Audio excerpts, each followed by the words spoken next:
back with another motherfucking interview. Reaction.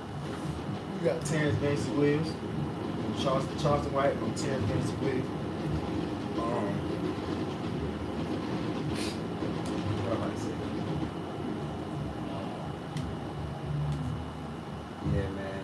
Some I think some OGs from Texas, they calling out Charleston, saying Charleston, you know, had some inappropriate dealings with this little girl. So that was 11 years old, and the mama spoke about it on Tasha King, and he reacted to it on his channel, and they going back and forth with Charleston was trying to explain that during the time that they say it happened, he was locked up.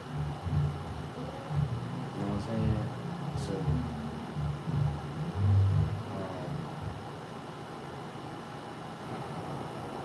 you never know what a girl says she been raped, but a lot of rape victims, they wait too late. They wait late on and talking about they being raped or hurt, but you can't ignore that. But you never know. There's a lot of people want to come up off your name. A lot of people want to damage your name, and some people just want to get some money from you, so they're gonna just say any damn thing. So you gotta be careful. You know what I'm saying? Who you deal with, who you involved with. Try not to make girls mad. Try not to piss boys out too bad because they're gonna do some bullshit. So we're gonna get into it, man. And the daddies never probably do too, because he looked feminine in the mulatto, boy. The black guy that got killed. You ready to get to the conversation that rules today?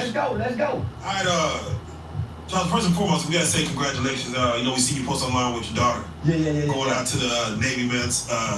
Thank you for her service and thank you for your sacrifice. Yeah. To let a kid go. I think you even mentioned that. It brought tears to your eyes just to see that. Yeah. Was that always? Did you? I've been indoctrinating my kids to go to the military. I come from a military family. Wait, before we get further into that, because you had a family gathering. Yeah. You always talk about the Mexican side and the black side, right? Yeah, I brought it all together. She brought it all together. Yeah, and I was blessed to be invited. You didn't invite Joker, but... Well, I didn't ask to come, but... I didn't ask to go either. Oh, okay, well, I should have got a phone. I should have called him. Yeah. Oh, yeah, and by the way, Charleston do got on the soldieries for this interview. Yeah. I'm representing for my gangster interview. Come on now. Hey, if you know, you know. If you know, you know. Now, I said I have to say this, you made, all of us are fathers here. We all have boys and girls. And to raise a girl as a man is different from raising a boy. And I think you made a post online where a young man was in the kitchen. His mama had him in the kitchen cooking. Yeah. And he made another post where now the white boy was out here putting some stuff together with a hammer and nails. Yeah. And you're like, this is how you're supposed to raise your sons. Yeah. I said if one kitchen go be a punk. Yeah. A punk. No man needs to learn how to cook. He needs to learn how to feed himself. Ooh. Cooking is not a life. Damn, I be saying that shit, bro. I be like, my cousin and them, they try to pick on me because I can't cook. But I tell the nigga, I can't cook. But I can motherfucking feed myself. I can tell you that. I can get the damn job done. I can motherfucking work the oven, nigga. I can feed myself. I ain't gotta wait on no bitch to feed me. And then, nigga, you cooking in somebody else's crib. And you cooking somebody else's food, motherfucker. So you can't be laughing at me because I can't cook. Nigga, you can't provide food for yourself, bitch. I'm gonna eat. You think because I can't cook, I ain't gonna eat? I'm gonna motherfucking eat, nigga. It don't matter if I can cook. Fuck that. Cooking is for women anyway, like he said. But you need to know how to cook, but fuck that. Nigga, you need to know how to eat. You need to know how to feed yourself. I know how to feed. I'm gonna eat. I pay a bitch to cook. I buy the food for a motherfucker to cook. I say the same shit. As long as you know how to feed yourself. Here. Feeding yourself here. And the words fucking up. And you're like, this is how you're supposed to raise your sons. Yeah. I said if one kitchen go be a punk. Yeah. A punk. No man needs to learn how to cook. He needs to learn how to feed himself. Cooking is not a life skill. feeding yourself here. Yeah, they got this shit words fucked up. Yeah, you can grill. Grill, But in the kitchen, learn how to bake. And you can't do no. Them the black boys, because they weak. Like that nigga there. Every time I've been around all white people, I ain't never been the butt of the jokes in the week. They only do nigga real no. Mean white people don't pick on strong black people. They put them in jail. Yeah. So if that was in that water and they were treating him like that, when I look at the pictures and how he was sitting on the boat, and the daddies and them probably too, because he looked feminine in the mulatto boy. They come dad up on the boat with the white folks. Nolan Wells. Yeah, he looked feminine like they. Based on the way he's sitting with the white. Men like they putting that, monkey in the middle. You know everybody. That boy on the boat, he's on the boat and he ain't slanging it. He's sitting up there like the hoe. He ain't with his shirt out, with the print showing, bullying everybody like Adrian Brown do the white folk. He on there in the middle and all the way, and the way they talking to him in the water. Let you know he was a weenie folk before that. Nigga, they been big, come on now. So loss of masculinity looks like.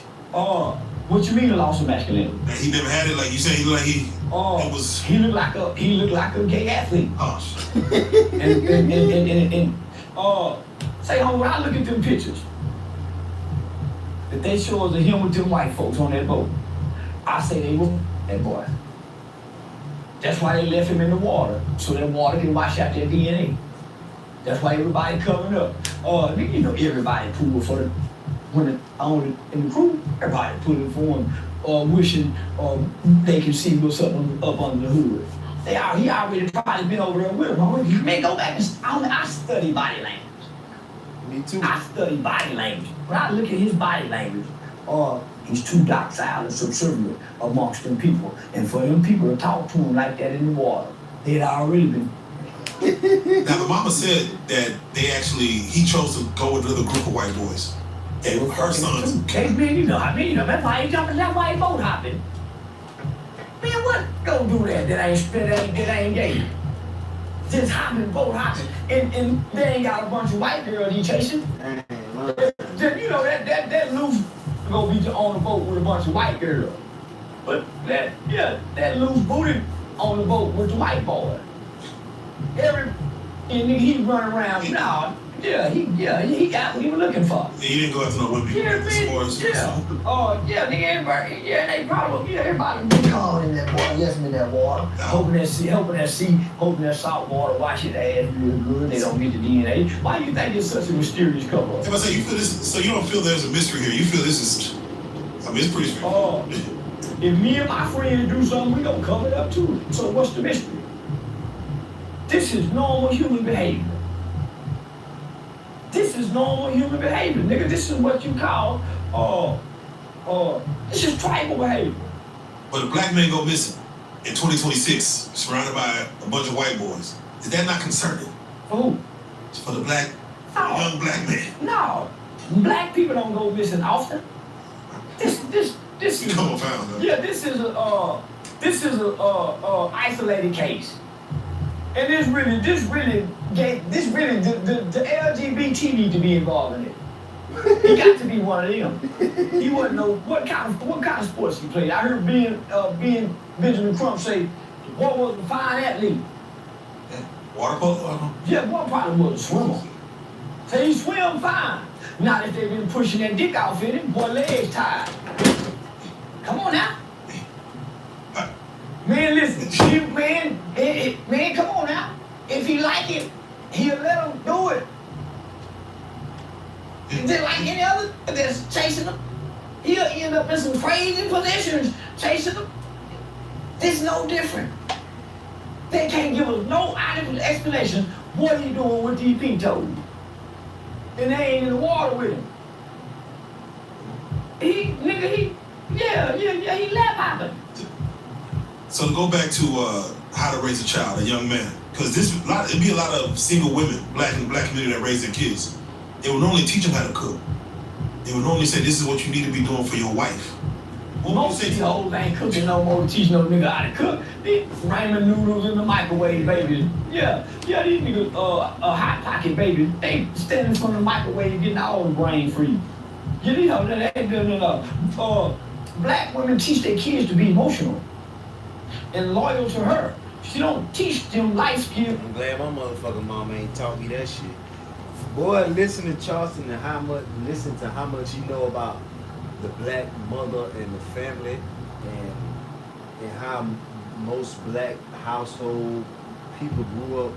Nigga, I need to thank God a little bit more for how I grew up, because my mama ain't raised me like that. My mama raised me to be hard and tough, and she ain't gave me shit. She ain't did shit for me. I couldn't depend on her. She was just my damn guardian, basically, because my grandma taught me right from wrong.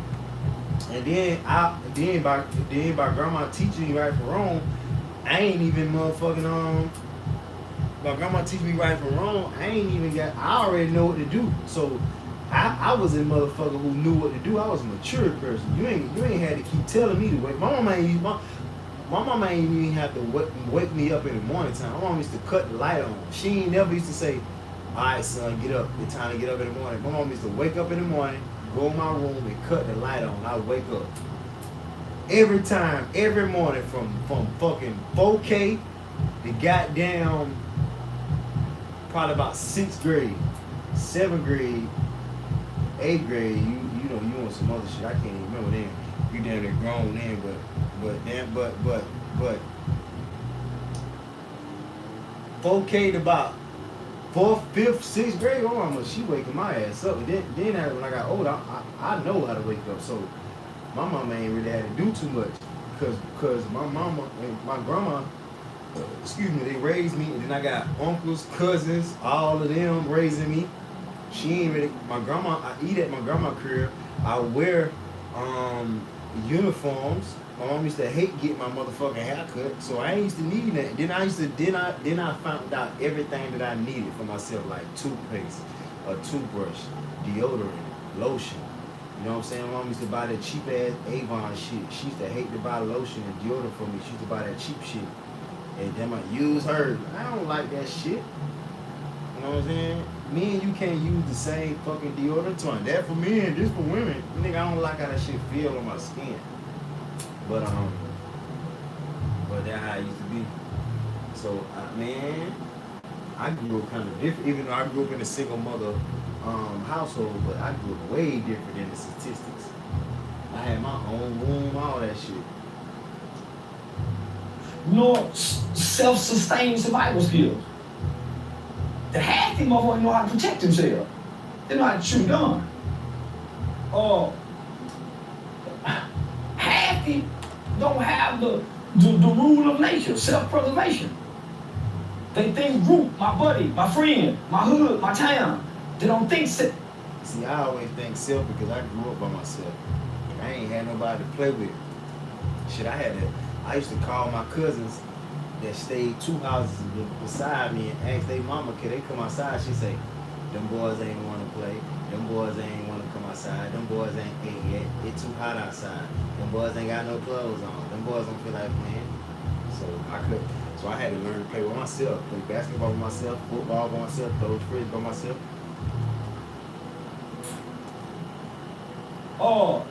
So the proper way to raise a boy is to give him a balance. A male and a female aspect. Balance. To put a man in the house some kind of way. Or just have a male role model. It's a man around. Man, bitch, you got somebody, a brother, a cousin, a daddy, a uncle, a neighbor, something. You're not manless. Because when you need something done that a man can do, you find a man. Yeah. What do you say to the man that does come in and take care of another man's son?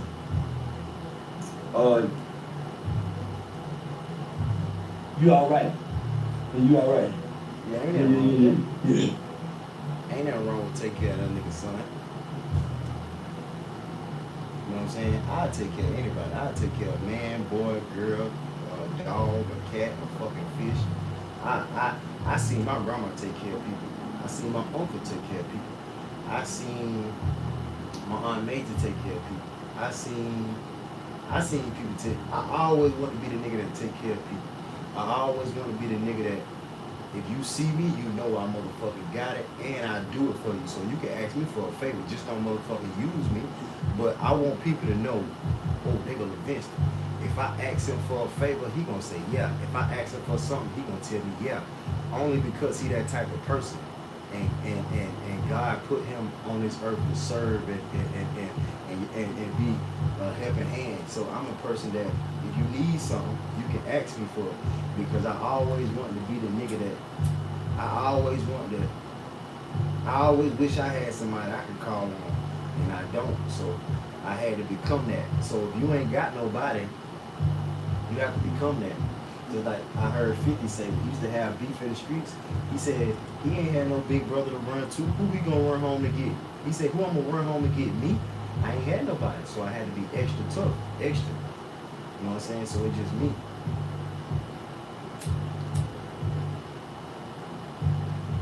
know what I'm saying? So you ain't gotta feel ashamed if you taking care of a kid that ain't yours because the kid, they need you. A kid, I realized I used to talk to a girl that had kids, and the kids need me. The kids need my energy, like to play with them and to pick them up. The mama ain't got enough energy to pick them up. She ain't strong enough. Or she probably don't feel like a mama tired. A mama always say, boy, I'm tired. I don't feel like playing. Boy, get out my face. Boy, I'm tired. Boy, I'm tired. I was a kid like, God damn, what the fuck y'all be doing at work to the point where y'all always damn tired?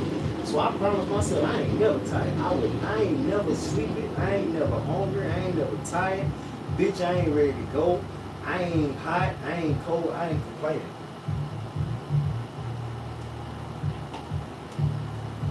But you can't be like, man, I gotta pee. Man, you better figure out how to hold that shit. You better find a damn corner. You better find, you can think. You know what I'm saying? A man think, you know what I'm saying, life or death. You know what I'm saying? You can't be feeling it. So kids need a father figure. And another thing is that all the kids in the world, most of the kids in the world ain't got no damn kids, ain't got no motherfucking father. You always see kids walking up and down the block all around New York City with their mama. You don't never see a nigga walking with their kids. Sometimes you do. And when I do, I say, hell yeah, that's what's up. Because you don't never see kids walking with their daddy. So when I used to take them kids to school, pick them up, do everything. I used to love that shit. You know what I'm saying? That shit fun. Do more like that, yes. We need more. Let me just say it. A man don't know how to choose between being a man and not being a man. A man meet needs. When a man show up and he see needs, he meet. That real talk. A man show up and meet needs. He don't know when to be a man and not be a man. And what he means is that a woman pick and choose when to be a goddamn mother or not. A woman will pick and choose. A woman will pick and choose when to be a mother or not. She'll pick and choose when to be submissive or not. A nigga ain't finna pick and choose when to be a man. A man 24/7. A nigga gonna jump into nature of a man. A man like when I used to talk to a girl with kids, right? About me being a man, we about to go somewhere. I'm already dressed. My coat zipped, my shoes tied, the kids getting ready. She gotta get her ass ready, the kids ready. The child fumbling with the coat, trying to zip the coat up. You think I'm finna sit there and see the child need help with the damn coat being zipped up and not help the child?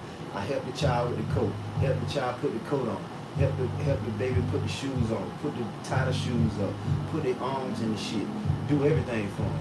You know what I'm saying? And the motherfucker didn't appreciate it. And I'm like, damn, like I'm being a daddy to you, I'm being a daddy to them. You got two, plus you, that's three people. I'm being a friend to you, friend to them, and I'm being that nigga to them and your nigga to them. Like, you know how many goddamn roles I'm playing while you just sitting back just looking at me work, while you just collecting data, while you just enjoying the fruits of my damn labor? That's wrong to take advantage of people. So I get what he's saying about a man don't pick and choose when to be a man. A man gonna be a man regardless of 24/7. He ain't gonna pick and choose, you know what I'm saying, to be that.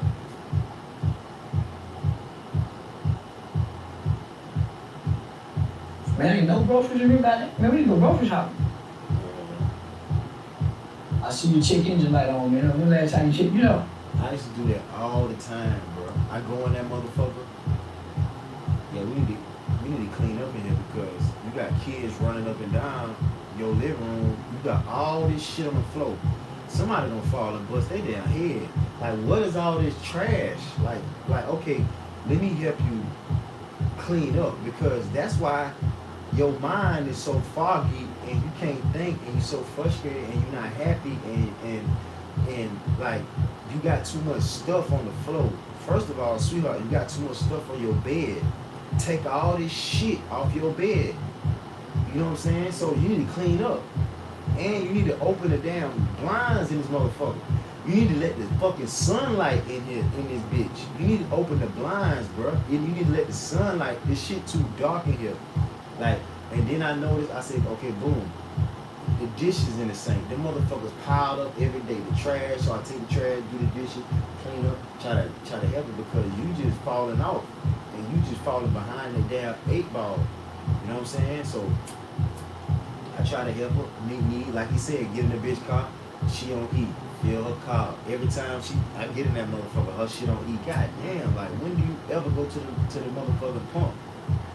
Like, and then why you wait till your car get on E to go to the pump? You don't supposed to do that. You don't supposed to do that. You supposed to fill your shit up when that shit get on half, bro.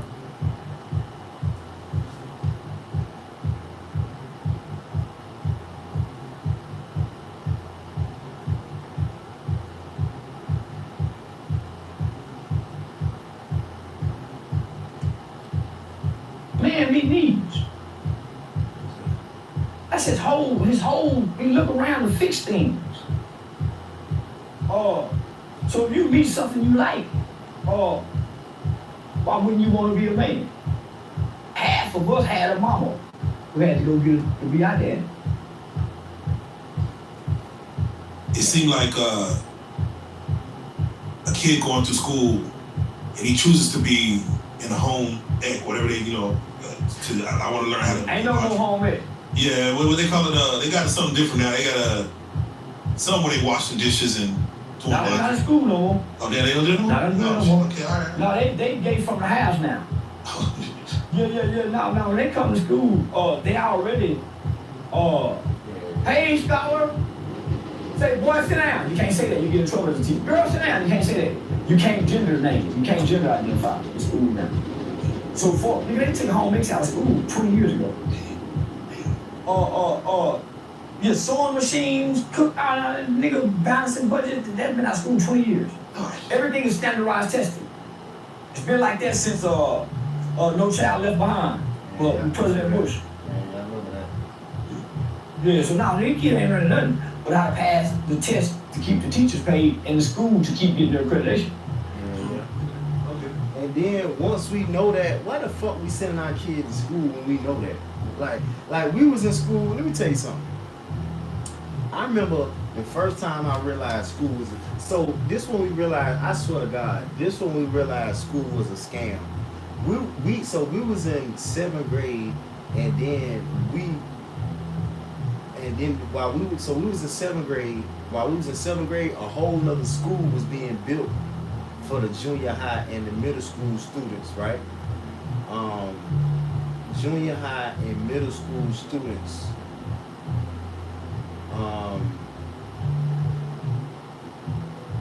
Junior high and middle school students, right? So when we got to the school, this school was a little bit more strict. And one thing that we noticed is that they had lines.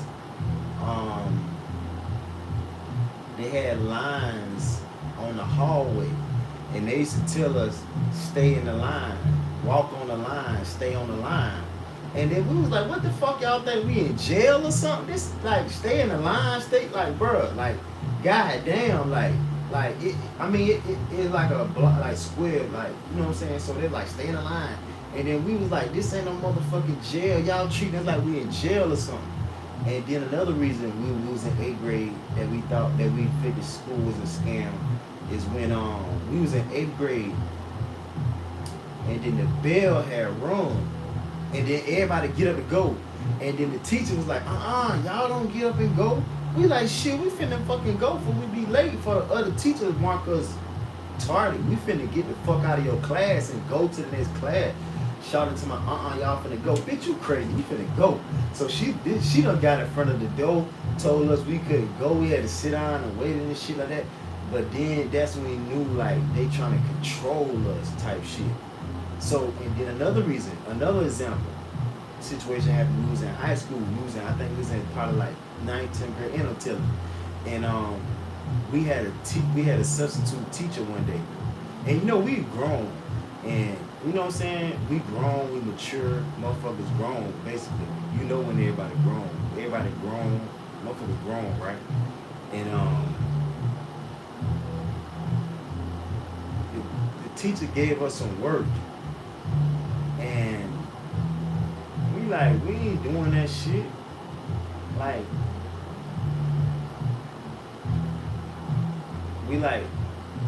I remember looking at the paper, and I like this,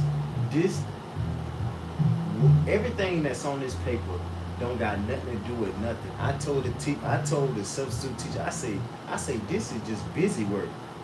Y'all just giving us this to do to keep us quiet for us to do something. We ain't doing this. And when I told her that, she kind of smirked and smiled, bro. So when I was like, see, you gotta pay attention, bro, because this shit is a lie. Motherfucker lying to us. Motherfucker lying, bro. Motherfucker lying. Like, this shit is scam. And then when we got older, we realized then they motherfuckers put bars up by the school. Like, why this shit remind us of jail so much, bro? And then you see on TikTok or you see on YouTube that they got the jail buses compared to the school buses. They got the school cafeteria compared to the jail cafeteria. They got the jail lunch trays compared to the school lunch trays. And I be goddamn, bro, all that shit look the same. So that shit scary, bro, to be like, damn. And then you hear a rumor that motherfuckers train us to go to jail so they can make money from us. Like, that shit crazy for them to not even. Oh man, that shit crazy. So by us knowing that, we should just change and just do different. That's all.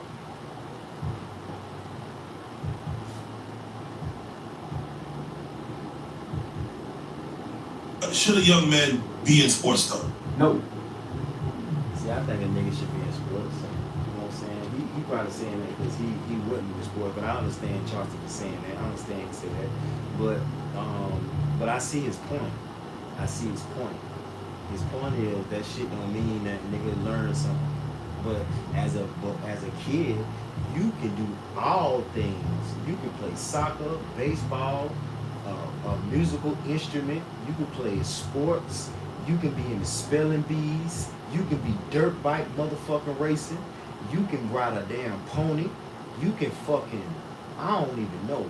You can do anything. Like when you a kid and you should be maximizing everything. Everything that you think of or that you see on TV, you need to damn be doing that shit. Swimming, all type of activities, riding bikes, do whatever. This shit called life, bro.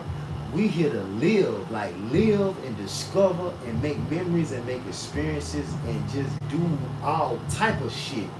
You know what I'm saying? Learn how to play chess. Learn how to motherfucking think. Learn how to ride a bike, ride a four-wheeler, change gears at a young age. Know how to change gears. Learn how to motherfucking work that clutch, nigga, at a young age. 4, 5, 6, 7, 8 years old. Learn how to fight. Learn how to box. Learn how to dance. You know what I'm saying? You can take all kind of classes. You can take foreign languages. You can learn how to talk Spanish. You gotta learn how to do all kind of shit. Why not? Why not yoga? You know what I'm saying? Learn how to take speaking classes. Learn how to motherfucking, I don't even know. Learn how to goddamn count money. Learn how to motherfucking do taxes. You know what I'm saying? I done seen movies where the kids know how to do Texas. You never know. But I think if you a boy, you gotta know how to run, catch. You gotta know how to catch. Motherfuckers be like, boom, think fast. Because one thing about men, we throw stuff at each other. If your ass can't catch, here you go. You should be able to boom. If you can't take, you should be able to throw something on the air. Like you should be able to throw something in the air and catch it. Throw something in the air and catch it. Hot potato. You should be able to boom, boom, boom, boom, boom, boom, boom. You should be able to do that. If you can't catch, my nigga, if you can't catch it behind your hand, that ain't good, bro. You should be able to throw grapes in your motherfucking mouth. Bam, catch that motherfucker. Bam, catch that motherfucker. Bam. You should be able to take a motherfucking drink and like a kid, nigga. You should be able to, you know what I'm saying, catch. So you gotta play ball, bro. You gotta know how to play ball. You gotta know how to shoot. You gotta know how to. It ain't nothing serious, but you gotta know how to run. You gotta know how to move and shit. You gotta have rhythm. You gotta know. You know what I'm saying? You gotta exercise. So when you start exercising can turn into dancing. Exercise can turn into a sport, because you know what I'm saying? In every sport, you gotta exercise and work out. I like to work out, working your muscles and working your arms, and because it help you with your day-to-day life and what you do. You know what I'm saying? You can't even pick up groceries because you ain't strong enough. So you gotta be able to, be big enough. And then when you start dealing with girls, so you gotta know how to play sports. I feel like you're a man, you're a boy, and you're a woman, you need to know how to play volleyball if you're a kid. If I had a daughter, shit, her ass would be doing volleyball, softball, ballerina, something, volleyball, something girly, not no cheerleader. I don't want her shaking ass. I want her down like volleyball or something like I don't know, salsa dancing. If you wanna do like this, them type of dancing with the shit around their head, Hawaiian, their little flowery dress and shit. Do something innocent. I don't want you doing ratchet ass shit. What's the same for everybody? I can be in Boy Scouts and learn what you learn in sports and more. Putting a black kid in sports, he's gonna get neglected if he's not the great player. He'll be pushed to the side and not get developed and trained as if he's gonna be great if he's not good. So now sports is not the answer. Outside activity, physical activity, group activities, family activities, not sports. Sports have become a dead-end road. It's become a dead-end road. NIL. You get paid now in high school. Now nobody's getting paid. Yeah, They just did that 1 year, and then they found a way to rob the kids. No, nigga, it's a dead-end road. Why? All the niggas that getting the money to, niggas coming out of poverty. That's getting the most money, and he giving it back. So they know who to give it to. Yeah, they're saying that now, and this is a thing they're doing, they're actually holding kids back in the 8th grade, purposely, to let them get better in sports. So the kids will graduate in 1920. That's a parent who don't care nothing about their children's development. Yeah, that's a parent who don't care nothing about their children's development. Looking at them like a lottery ticket.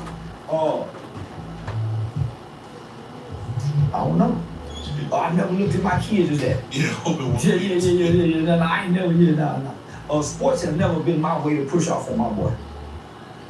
I wanted my son to be a military killer, a soldier. A soldier, nigga. Them was the strongest I ever seen in life. Then them come out that military. Every man I ever seen has been strong, been way stronger than a football player, a basketball player, nigga. Why? He only got a sports skill. He ain't got a skill that keep him strong as a man. I see what he's saying though, but he's saying like most people that do sports that really good, they probably ain't that smart. So he basically saying he want his son or the average boy to not go sports, try to do something more productive. But I feel like as a kid you can do both. You can play sports and you can be smart. It's just like being street smarts. Just like you can be street smarts and book smarts. Um,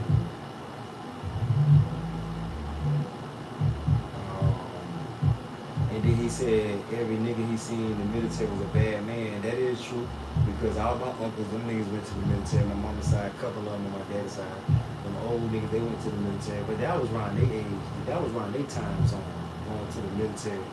But they went to the military and then got out and that shit. And me, what I seen when guys went to the military, they be fucked up in the head though. They don't be regular people. Like for you to go in the military, all that war and shooting and killing and come back to regular life, like you ain't gonna have to use none of them damn skills that you learned in the motherfucking war. That's what I learned. I learned that, I mean, from my opinion, I don't no disrespect to nobody, but when I was a kid, I used to pay attention to the military niggas and like that was like joining the gang to me. I ain't never wanted to join no motherfucking gang, so why would I go to the military? I thought God said thou shalt not kill. Why the hell we killing people? Like I'm a nigga that wanna help people, not harm people. Like I ain't gonna kill no damn body. I don't give a fuck if you paying me. Nigga, so basically niggas killing in the military and somebody killing the streets, it's the same damn thing, but one legal and one illegal. I never could understand that, like how the fuck the military is legal? Like how, I thought God ain't want us to kill each other. What the fuck we fighting for? Land? What fucking land? Freedom or what? Like I never understood that military shit. And then you get older to realize that shit a motherfucking scam. The people that own the world, I bet you they damn kids ain't in the motherfucking military. The people that own the world, I guarantee you, we ain't never had no damn sons of the president in the military, any damn body that was making decisions on the world. I bet you they family remain in the military. But no disrespect to them people, to the people in the military though. But that military was something else to me. Like that never was my thing. If you did it, congratulations to your ass. Like, and then I look at it like this: you gotta get up people your soul. Like, and then I seen videos like they had this trend going around. Everybody in the military. What you in the military for? I don't know. What you in the military for? I don't know. What you in the military for? To pay for college. What you in the military for? Because mama told me to. What you in the military for? Because my daddy made me to. What you in the military? Motherfuckers in the military and they don't even know why they ass in the military, bro. So I never want to be a person with somewhere that I didn't want to be because I always grew up like that. I always was around my mama and daddy and I didn't want to be around their ass or staying with them and I didn't want to stay with their ass or being around them and want to be around their ass. So I told myself when I become an adult, every place I go to, especially I want to be there. I live in New York. I want to be in New York. Motherfuckers trying to leave. They trying to go to Texas, Atlanta, take y'all ass home. I moved from the South to New York. I meant to come here. Nigga, I'm going to die this bitch. Nigga, if I don't die in New York, nigga, I'm going to die in I'm going to die somewhere else where I want to be. I ain't going to be where I ain't want to be because that's a bad feeling. Being somewhere where you want to be, but I respect the military guys. But the thing about me, I was so young and a kid that my uncles, granddaddies, older cousins, them guys done been in the military, so they can teach the military skills to me and put that military shit on me. And teach me and tell me and teach me and tell me and teach me and tell me. That way I ain't even gotta go to that motherfucker. That's just like jail. Man, them niggas, my mama, everybody told me all them stories about jail. Nigga, I ain't had to go there to learn not to go there. Oh, you say don't go there? Them niggas fucking in there? I ain't going. Just like the military. They told me how you gotta be. Wake up in the morning, early in the morning. Eat healthy, work out, motherfucking be neat, goddamn, be clean, shave your goddamn face. It's a lot of fucking tips I take from the military without going to the military because I've had people in my family that went to the military and they used to tell me all that shit and I just wrote some of that shit down, took some notes, and some of them skills you can learn, but most majority of that shit you ain't gonna have to fucking learn. You ain't gonna have to, nigga, all that shit you ain't gonna have, nigga, jumping out of plane, nigga, you ain't gonna have to learn. You gotta learn how to think and how to operate in the world. I'm trying to learn AI. See, the world different now. We on some AI, chat GPT internet shit. We on some fucking living your dream shit. This ain't even back in the day. Times done changed like a motherfucker. So that military, you know what I'm saying? That for y'all. Y'all did that. They say ain't nothing new under the sun, but it's some new shit going on. So my people, my daddy try to push that military on me so bad. Ooh, they try to, my granddaddy on my daddy's side, he try to scare me with that shit. Oh, they gonna draft your ass. They gonna draft you. The government, man, fuck you and the government, nigga. I ain't scared of no nigga, I ain't going no goddamn military. I wanna be a motherfucking businessman, nigga. I wanna live like a rapper, but not be a rapper, nigga. I wanna live like an entertainer. Nigga, I want to live like my Uncle Archie and be a gangster like my Uncle Spook, but don't hurt nobody and do the right thing. Nigga, I ain't never want to join no another nigga shit. Like, I ain't joining your job, I ain't joining your gang, I ain't joining your military. I always want to be the nigga that create their own shit and get my source from God, create my own way of life and create my own world, create my own bubble, create my own world, like, and be an owner, be a business owner. I ain't never want to join no damn military, and I ain't never wanted to damn, even when we was in high school, JROCT, like, I took a damn mechanic class, a painting class. I had an old school box Chevy. I fucked around and took a painting class. Nigga, I fucked around and not wreck it, but I bumped my car, bump it again, and had dents in the shit, fuck around and shit. And I fuck around and sand my shit down and painted my shit. Yeah, I fuck around and painted my shit. As a kid, that was big for me, now that I think about it. I got to paint myself and I paint that motherfucker by myself, sand that bitch down and paint my fucking car. Like, that was crazy. So, what I was losing my thought. So yeah, I did that in school. JRCT. I ain't like that uniform. See, another thing, I was a fly guy. I always wanted to be fly. Like, I wanted to wake up every day and put the clothes on that I wanted to put on. Even if it's just a t-shirt. I told myself, either I want to wear suits every day, or I want to wear whatever the fuck I want to wear. Either suits, streetwear, jogging clothes, like exercising clothes, or either suits. But I ain't about to put it on. I will if I have to. And I done had jobs where I have to wear an ugly ass suit, and I didn't mind because I had to. But in the back of my mind, I always wanted to put on the clothes that I wanted to wear. And I always wanted to be fly. So even if I went to work and I could wear what I want to wear, I'm being fly. Nigga, I used to be fly. I used to be myself at jobs, like retail jobs and Walmart and shit. You know what I'm saying? But me with the military, most of my people went to the military, and they try to push that military shit on me. And then your mama and dad, like he say, he a father, he wanted his son to go to the military. All parents want their damn son or daughter to go to the military because they just want somebody to take care of their ass. That's what I realized, because the military is just like your motherfucking mom and daddy. Getting married is like your motherfucking mom and daddy. A job is like your goddamn mom and daddy.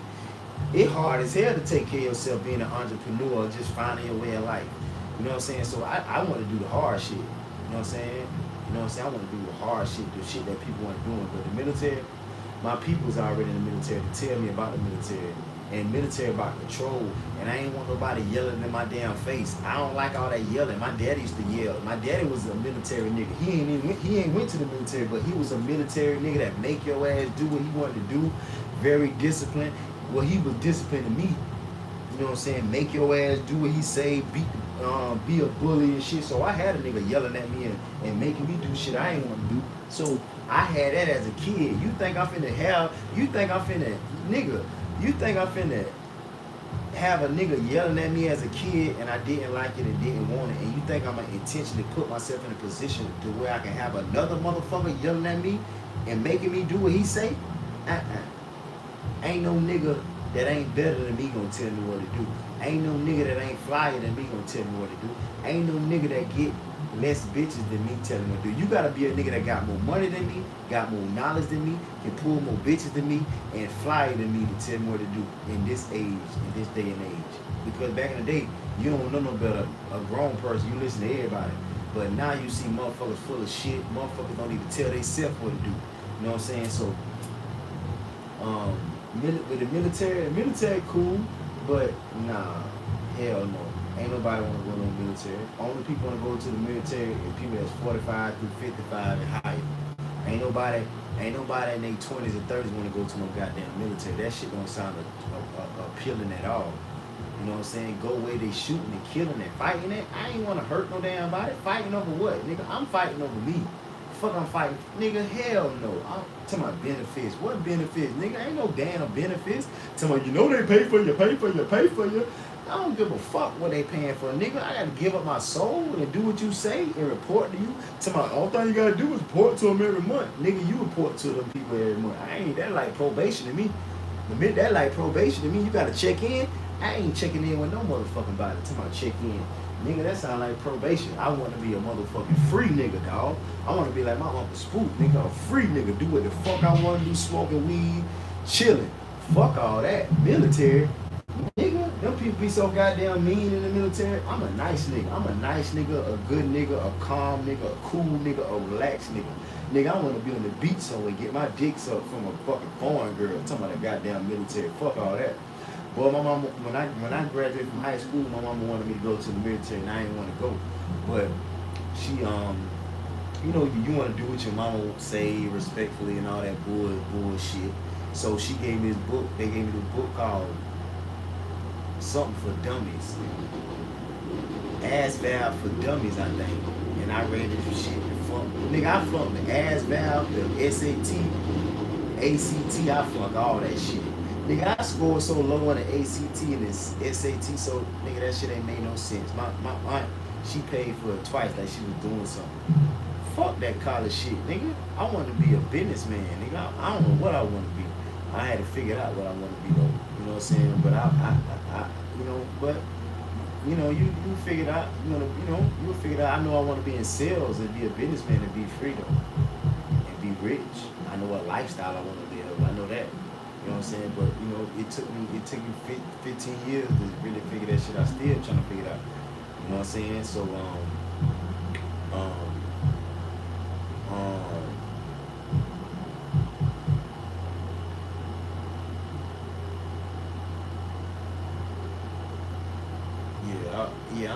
thank God I'm doing what I want to do. I'm living. I'm on the right track. I want to be. I always ain't wanted no kids. I always want to be in the city. I always want to be free. I always want to be fresh, in shape. All the shit that I'm doing. Smoking weed, chilling. And you know how many people want to smoke weed but can't? You know how many people want to do? You know how many people working at a job that make a lot of money and want to do the simplest shit in the world but can't? They can't even watch TV. Not saying you rather not make money and watch TV, but just certain people just can't even do regular shit.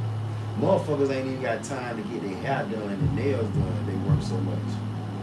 You know what I'm saying? So I ain't want to be like that. Fuck that money. I ain't finna bite off more than I can chew. Motherfuckers be having a family and fed cases and child support and motherfucking all that shit. Nigga, I told myself, if I don't want nothing, I ain't gotta work for nothing. Nigga, just don't want all that shit. And just don't be, nigga, you don't need all that. Nigga, figure out what you need and go from there. Things get bad. Nigga, when he can't play football no more, he weak in his mind, depressed, emotional, battling with CTE. That soldier that's battling with PTSD way stronger than this drunk ass boxer, nigga. Been hit upside the head, been beaten up, but don't know how to kill. I wanted my son to be a killer, a military trained killer. I want my daughter to be the same way. I got a legacy. In football, don't build no strong legacy, nigga. That ain't no real gladiator sport, nigga. And you can't break no gun down. You can't fight no bullets. And when you niggas can't play football no more, what kind of man are you? You ain't that same kind of man. I swear I get what he's saying, because them niggas that be all in the football, boy, once they ain't playing that shit, them boys be sick as hell. And you can tell them niggas that really was into sports because they walk like sports. They don't even look right with clothes on, shoes on. Like, them niggas really need to be playing sports, bro. I'm telling you. go back into school or something, because that working shit ain't getting it.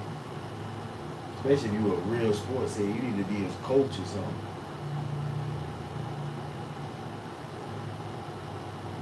So I've been watching my granddaddy.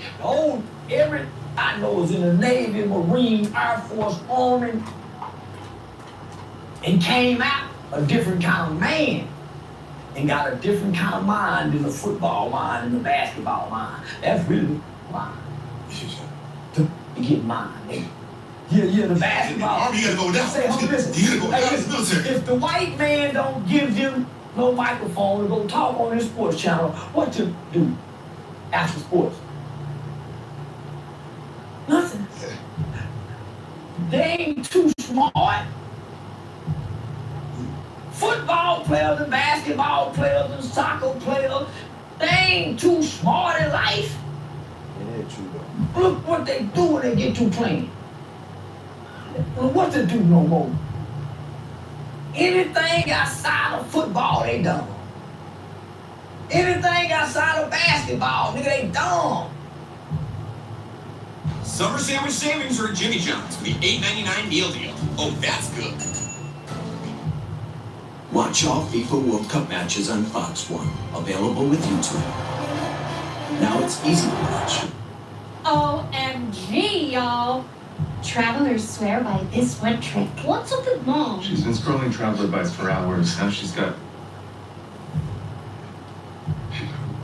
When you say your son, your daughter, when you look at military, that they need to see war, it's good if they see war, or just get through the War is process. never good.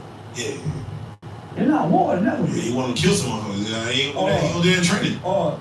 They gonna teach you how to do Oh, it. they gonna do that. No, they gonna teach you how to die in training. Really? They kill you. And they gonna teach you how to die in training. They gonna make you love that rifle. They gonna show you how to shoot that rifle when it's time to drop in the wind. You gonna know how to kill. You gonna want to kill when you're done. Why you think they all struggle when they come back? Cause they been there training to kill. A young man fresh out of high school, military or jail, which one's better for him? Jail. Hey. The jail. Then let him go to the military. Let him see how bad jail is, and then let the military be it out. That's really nothing. That way you ain't got to give him the sign-on bonus. Oh, damn, they don't. That's his way out of jail. He'll sign up for nothing. And then pay him 6 months later. We need jail too now, homie. Because that's the only thing that can fix the black boy. I was saying, what are they learning in prison that they're not learning, that they're not probably getting in military? Like, In the military, you get to say, I want to stay. I don't sign 4 more years. I don't want to go there. Yeah, they gonna be mean and talk to you like prison. But nigga, at least you get to leave. In prison, you realize, I don't want to go back there no more, man. But if you don't never go, you kind of hard-headed and think you can handle it. We need to teach them that they can't handle it. We need to put them down and down one of them hallways where they hear what it sounds like getting it tore up when you don't want it. Hell no. I'm about to say Yeah, you heard. You the agony. In the movies, when you hear it, you cringe. God damn. Oh, imagine you heard it in real life. there you go. Man, you see big as Hulk Hogan down there, and they look like the Incredible Hulk with muscles. And they looking at you.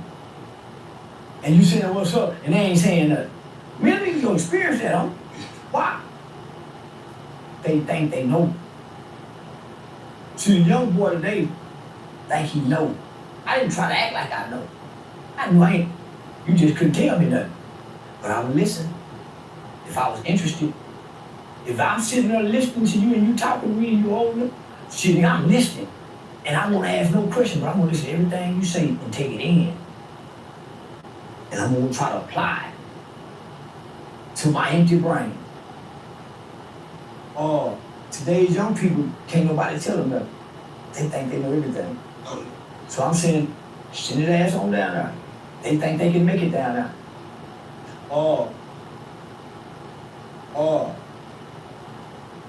Who are your killers?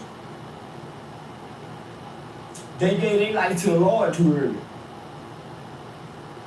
They gonna have it hard. You can't accept the Lord in the county jail and think you finna get to prison and it's you and the Lord. Nah, leave him on the bus. It's you and the devil. Hell on earth. God come later. But I don't know too many to enter into their first days in prison, hollering God and really mean it. All right, well, you know how we do it. You know, we gotta speak on some headlines. We gotta talk about some stuff. You know, there was a post that Boosie made, a video rapping on his lake, fishing. It's a diss song, technically. And I go through the comments, they're like, man, you know, he's referencing Charleston White. Have you seen this video? I'm gonna have to, I'll get it to you. But he's talking about rats and snitching and things of that nature. And, you know, of course they're gonna correlate it with you. You as Boosie's status right now, as far as your thoughts on the man and him. I think he's gonna be doing a tour with Mr. Gangsta's people with No Limit Cash Money. He's gonna be on the move. What's the stat? What's your look on the whole Boosie situation? Even with T.I., he was just here on Friday. Oh, man, I ain't gonna look. I didn't be fucking with Boosie. Boosie don't pay me no money. I hate the answer the question. One of the first thing I heard you say was one thing about Boosie though. Boosie said something about Jay-Z's son. That one thing about, let me say something, bro. We love Boosie. We grew up on Boosie. We damn sure grew up on Boosie, and Boosie say he raised us, and that is true. He damn sure raised the fuck out of us. Hell yeah. My mama told me at 16, get on your motherfucking shit, nigga. Big money. I like it. Yeah, bankroll at the bankroll. We said, listen, that shit going to school every day. Hell yeah. So Boosie did raise us, but for us to grow up as men and get to know Boosie ain't a good person, bro. He don't treat his people right. He mean and he want everything to himself, and he don't be sharing like that. He'll give you peanuts while he get the big money. Like he'll brag about how he got so much money and be crying about money. And then this nigga wanna be tough, hard, and gangster, but then cry when he don't get his way, and then cry and be begging for people to help him, and be crying and begging for people to give him a pardon. Like he told me he gonna sue. Like how you a street nigga telling me you gonna sue somebody? That ain't that breaking the G code? Ain't that just like ratting? You gonna tell? That's telling. I'ma tell the judge. I'ma tell the judge what you did because you said you was gonna give me a pardon and I paid you $600. Why you telling and snitching to the world that you paid $600? You telling the world. You snitching and telling the world that you paid. Why you telling us that you paid $600 for? Ain't that snitching? Ain't that ratting? Let's break this shit down. A street nigga going to the court system to tell the judge, to snitch on the judge, and tell the lawyer, and snitch to the lawyer that a nigga did you wrong and you want to do something about it in court, that ain't telling. That's telling, that's ratting. Suing is ratting, you rat ass nigga.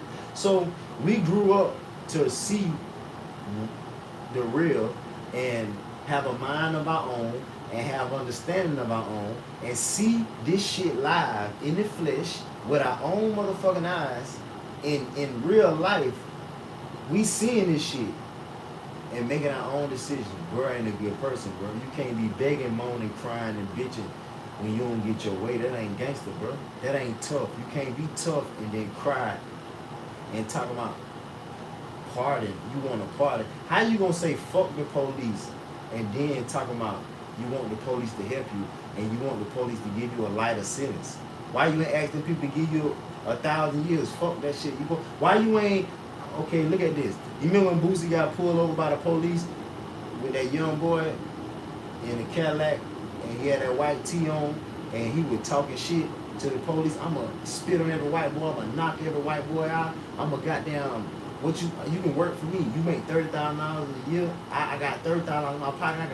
I can pay. Yo, he talking all type of shit. All type of shit. Setting a bad example for the kids. to look at you. Why you ain't got that same motherfucking energy when your ass about to go to jail?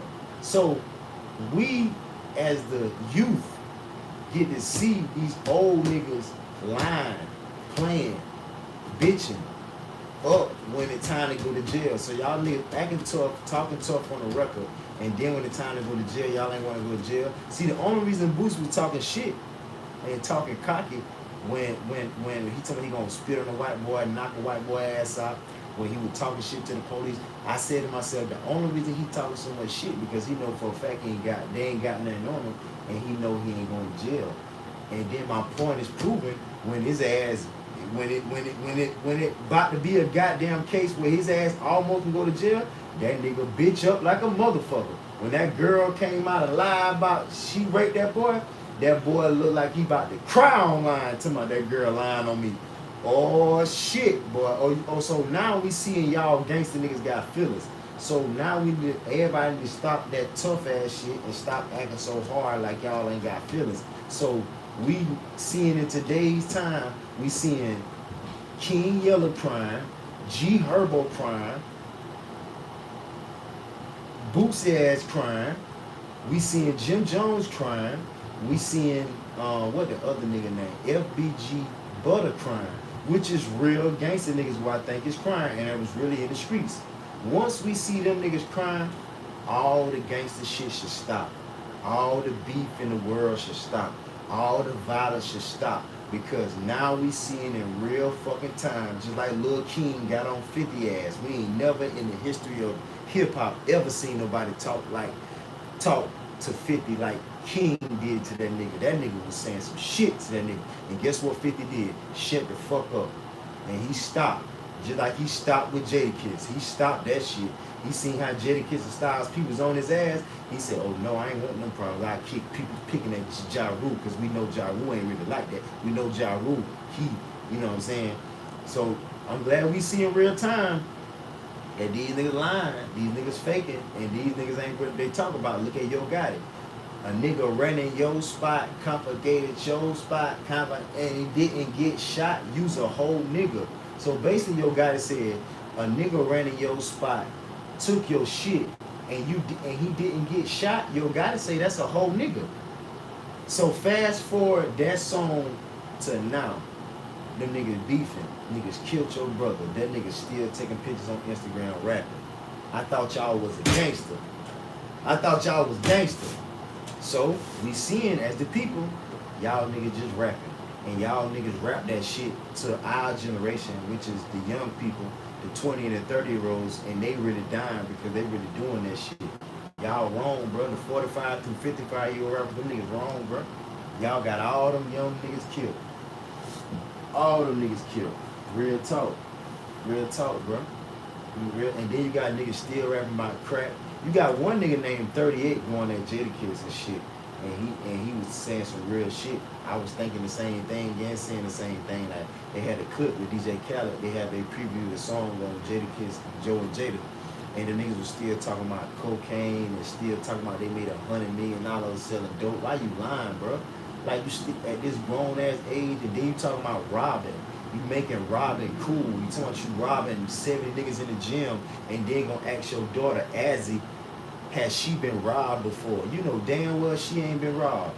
And then she said she been on the internet type shit. So, and I said to myself, how would you feel if somebody would rob your goddamn daughter, Azzy ass, rob her ass 70 times? You wouldn't like it. So why y'all niggas bragging about doing the wrong thing on TV? Like that shit cool. That shit is not motherfucking cool. And the dude said that shit. The dude 38, he said that shit. He like, bro, them niggas still rapping my cocaine. What the fuck is y'all telling the youth, bro? What kind of examples y'all leaving the youth? Section. We supposed to skip that question. Cause we all know Bush ain't talking about me. Yeah, I was Yeah, we supposed to skip that question. Yeah, I was thinking. Yeah. Me and Bush ain't got no problem with each other. Y'all just be playing on everybody. I said that 2 times. Yeah, no, it seems like everyone wants to see y'all work with each other. Well, hear that. You gotta ignore them. Because when you do that, you put me and him against each other again. When you ask me that question. That's very true. For you to have to get me here and ask me about him, you're picking us. If you say that's true, why would you do that? You gotta watch things like that. Each other. We already know we don't speak on each other. So I ignore them. You don't want to develop your question off your comment section. They messy. Yeah, it's nothing but mess. Why not talk about how fly the song was? He really, we got a direct comment to Jay-Z. So we got directly who he talking to. Why try to put me and him against each other? When the man say, I don't even speak on Charleston. So what make y'all think he'll put me in the song? To give me that light and that cloud? Yeah, I was saying, did you say something to him? No. So, well, I don't pay attention to what the niggas say in the comment section. I watch nothing Boosie do. yeah, I remember you just did an interview with Gangsta and you spoke on the Wild 'N Out situation. I watch nothing Boosie do. And there was a situation where There wasn't no situation. y'all were supposed to be on Wild 'N Out? No. So he said No. Okay, so that wasn't the thing. Okay, all right. Yeah, nah, that was a misunderstanding. Oh, well then there you go. That kills all that. If y'all quit trying to put us against each other, it wouldn't be a misunderstanding. Me and Boosie don't have a problem with each other. We done been in the same club with each other, walking by each other. So for y'all to ask us that, your audience and your fan base already know. You've been looking over somebody else's video using it for a question. And I'm saying, don't do me and him like that. Me and him is best not even mention together. He already won't mention me, so why have he mentioned him? Yeah, don't mention me. Yeah, don't explain. Yeah, no, nigga, no. Yeah. So let's get to we just had a situation in Dallas. And shout out Miss Lunell. Cause she just came through and I know you've been on K104 before, you've been on that breakfast, you've been on the morning show. And she made a valid point in saying that, hey, T.I. came to the city. He didn't pull up to the radio station, but I pulled up, but y'all don't promote my show. As a female comedian, I feel y'all doing me wrong that y'all put rappers in front of comedians. And won't y'all promote me? I'm here Friday, Saturday, Sunday. And he's here for one night. And she was very upset with Didi in the morning for that. And I'm like, Charleston, you're a comedian too, and you do your own promotion. No comment. Oh, no, Yeah, keep me out there, man. Keep me out there. Keep me out there. All right, well, let's get to some more basic questions. Ever since the Carmelo Anthony situation, of course, thank you for everything that you attempted to do for that young man. It went left. I did listen to the last interview you did with Gangsta. Man, I studied kind of your reaction to that, man, and thank you for being as open and honest for that whole situation that you was. Before I even ask the question, as far as what is your take now on all that? Goddamn. Yeah, nigga. My daughter in the Navy. I'm thinking about him for me, and I ain't talking about my baby before they.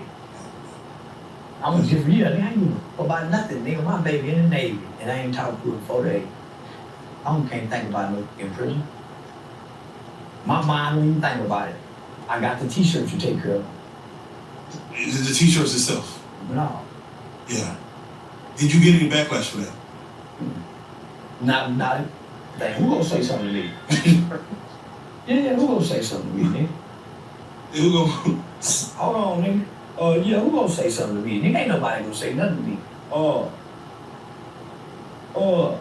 Nah, homie, I don't pay attention to what y'all say online. I engage the algorithm. Yeah. So, nigga, I'm into the algorithm. And it did what it was supposed to do. Generate the algorithm. Yeah, generate the algorithm. So I come with a plan. I don't know what y'all want for. Yeah, talk to him. Yeah, nah, I'm trying to think of something how to piss a motherfucker off. Why? It's gonna move something or do something. Hey, come on now. He said, wake up. Swallow spit. But create content. There you go. See, some people just upload videos and upload short videos. I create ton of content. Wow. I generate topics of conversation. Yeah. I generate topics of conversation in the house, at work, at the barbershop, online, somewhere, and I do it daily. For content creation is about. Yeah, y'all That's real. create content. Now, I just left Essence Festival, and I was at the Superdome, and shout out this one security lady I was speaking to, but she works security at the Superdome, and she had mentioned you. Oh yeah. Yeah, she had said she talked about the boxing match that's supposed to happen, and she said that left a bad taste in our mouth. And who mouth? In the city of New Orleans, whoever paid for that event. Did nobody pay for it? Wait, that event? Did nobody pay for that event? For the fans who bought tickets to come see? No. Hell no. They probably had 30 people in that motherfucker. She probably had 30 people in that nigga. Yeah, nigga. She must have security at the place. She must be security or They something. just want to be mad. Yeah, like she felt That like. nigga, they never seen Katrina and washed them away, nigga. They just want to be mad. They been mad at Katrina for down there 10 years. So now I'm the new Katrina. Yeah, I'm the blame of everything. Man, them people know, them people hustle them. It wasn't me. I got paid to make the hustle look good. You know, Everybody know I wasn't showing up to fight with Michael Jordan tennis shoes. I didn't have a boxing outfit when I walked in. I didn't have a bag when I walked in. When I walked in, I said, man, we need you. Can you get on stage and get the microphone? I said, oh, they want me to clean it up for them. I already got paid. I'll go along with it. And yeah, they come. you okay to clean it up? I'm gonna tell the truth, clean it up. But Yeah. not clean it up and tell the truth. Thanks. Hey, man, they didn't have it together. And they couldn't afford me to fight, so I was paid to host. I paid the host $15,000 for me to fight $150 with a $4 million. What do we think? I've crunched the numbers Sure, on this, bro. and the margin. Hey, type that up. Only by Duncan. It's your hormones. And there's a perimenopausal category 5 night sweat thing going on here. Good thing Amazon. Today, we're gonna learn some iconic soccer skills. Follow me. Policy. And that's $75,000 up front. Ain't nobody in New Orleans got that kind of money. So they just hit a nice little lick on the town. But it wasn't my lick. It wasn't my lick, nigga. I was just paid to get on the lick to make the lick look real. Would you help them do whatever type of thing they need to fix whatever it is they need to fix? What they need to fix? I don't know. Yeah, I say, would you come back in and Do what? If they ain't got together the first time as black people, why would any black man come back and do business again? Business ain't right the first time. And they ain't been honest with they people. That's they people. I done got that money time 10. So if they won't be honest with their own people, why would you go back down there and do business with dishonest people, with their own people? Yeah, I seen you do a video. You was saying like, man, just tell the goddamn truth. Oh, well, I tried to tell the truth that night. Hey, man, they took the microphone from me. I'm already paid, so this ain't my problem. I was real to host, grab the microphone. I just did a little extra. But what my event? Man, whoever them people is got a history and a reputation of doing this. This ain't their first time doing it. It's their second time. So shame on y'all, New Orleans. You know why shame on y'all? They couldn't think logically and say, man, he can't fight. What blind? But they want to see me get beat up so bad. They bought tickets to a dog and pony show. It was a dog and pony show. It wasn't no boxing match. It was a dog and pony show. And that's what it was supposed to be. Why? That's what the promoter set it up to be. Shit, nigga, so everybody knows how can he fight and he blind? Only place he can fight in Nashville. This is a boxing commission state. As soon as they saw me posted, that's what made the boxing commission come. Because they know I can't fight. Them know I can't fight. Why? They talked to my attorney. Them talked to my attorney. And she insured them that without that 150, just so I gave them 30 days to come up with the 50,000, I'm gonna give another week to come up with 25, they couldn't do it. I'm expensive, dog. I'm expensive. Say, man, I'm expensive in them. And the Ada Ross made me expensive, man. Hey, man, Ada Ross, I'm a six-figure fighter, man. Yeah, man. Shout out to Ada. Yeah. Thank you guys before, man. I commend you all the way. Charles, let me ask you, when it comes to, we just had a fight last night with Connor and the other man, Mike, or whatever his name is. Connor blew out his leg. A lot of money was lost. They were betting on Connor. You saw Drake posted. He posted, $1 million on Connor. When it comes to rain bet, stake, these other No apps. comment. No comment. All right, so I don't gamble. yeah. So let me ask you this. No comment. Oh, No comment. Because my people is with those, so I don't even want to speak on nothing, nigga. I don't gamble, so I don't know nothing about gambling, even speak on it. I don't know nothing about gambling, even speak on it. You don't have nothing in you? I don't gamble nothing. I Smart buy man. pussy. Smart man.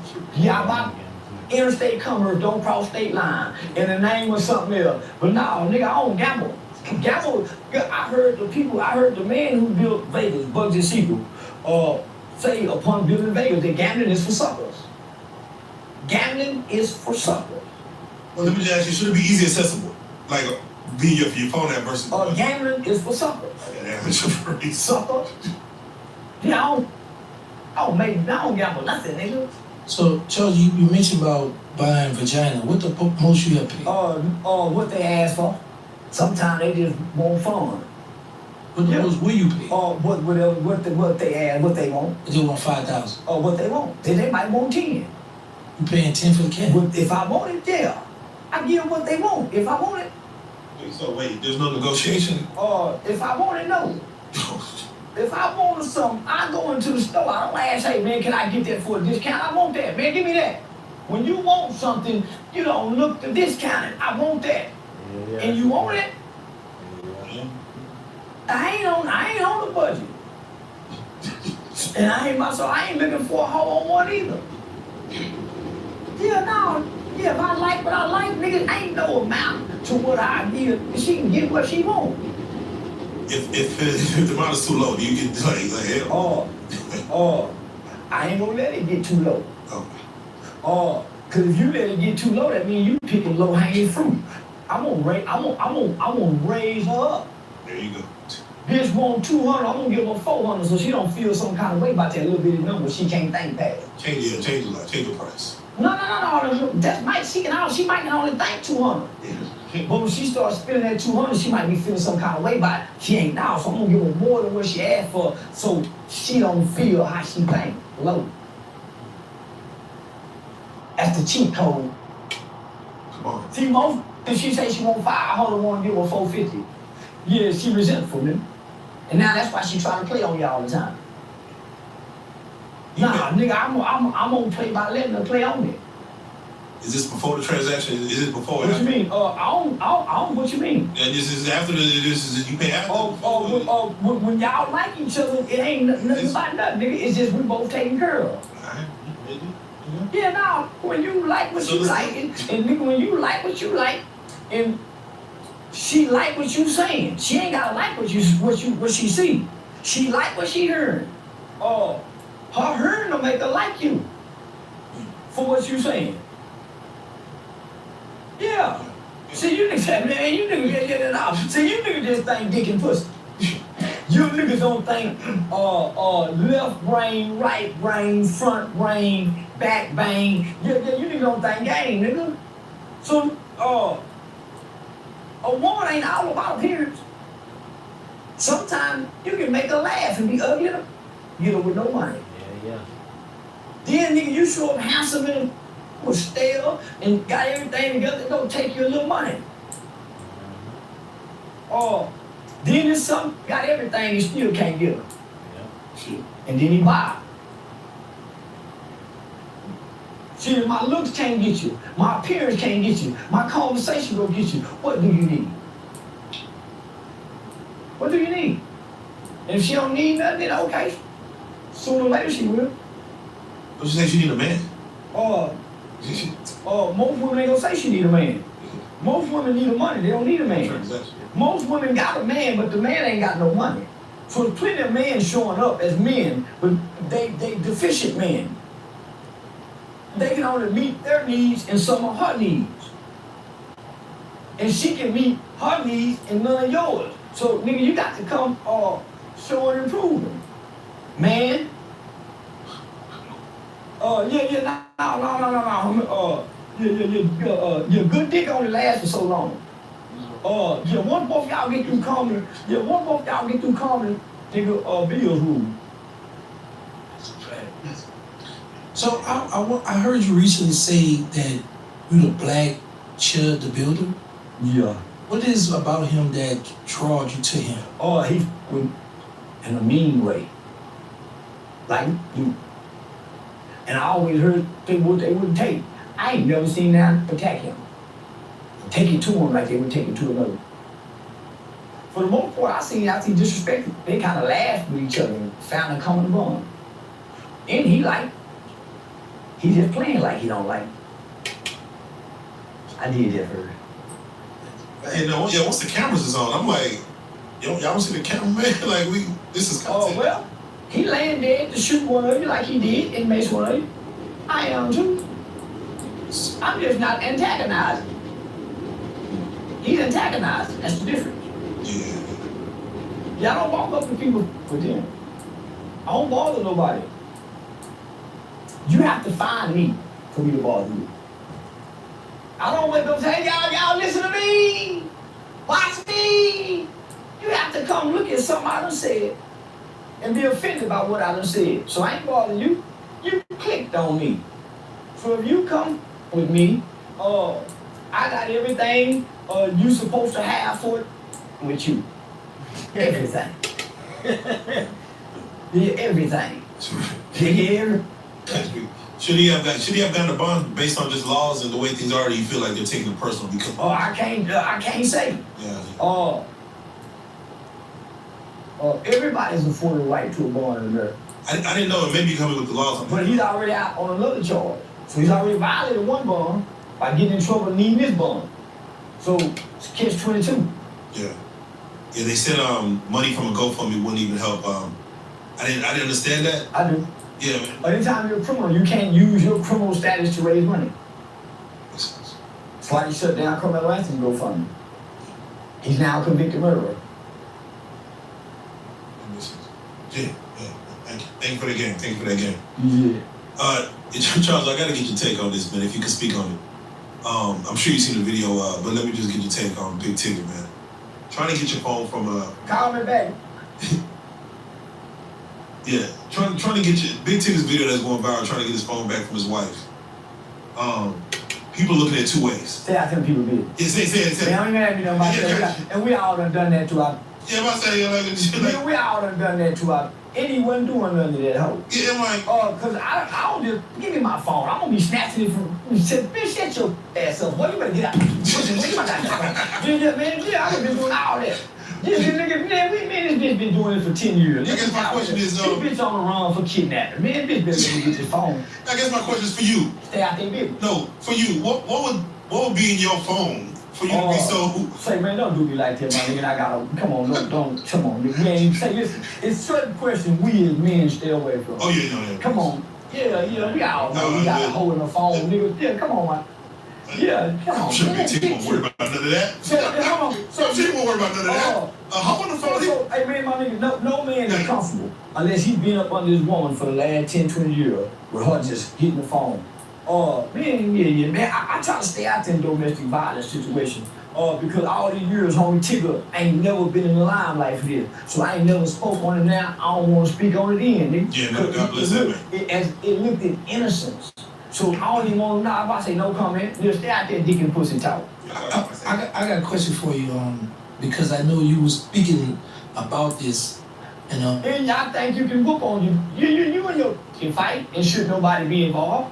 As long as you ain't punching and putting knots on her head, knocking out, but y'all can. Nigga, one time me and my little mama fought like a in the room at the comedy club on New Year's Eve. Security outside of the door. He peeked and said, yeah, me and her tussling like a. Then I got to get ready to go on stage. Yeah, so that's how I started getting it. So that's a relationship. What we was fighting for? No, we gonna do more than that. That's what the Pope do is fighting for. The rich have fun, fight, and yeah. Now the Pope motherfucker fighting for. You got two people. If you had a chance to get out of prison, who are they? Now, no. Jeff Ford. No, 5. Give me 5. I don't know 5 in jail. Yeah, Jeff Ford, the only one. No, you got 2 when you spoke on before. Oh yeah, my baby Cash. Mm-hmm. Marlo Mike. Marlo Mike. Yeah. Y'all think about that with me a lot. Yeah. That's when Tupac wrote the Rose Grew from a Concrete. That's gonna be Marlo Mike.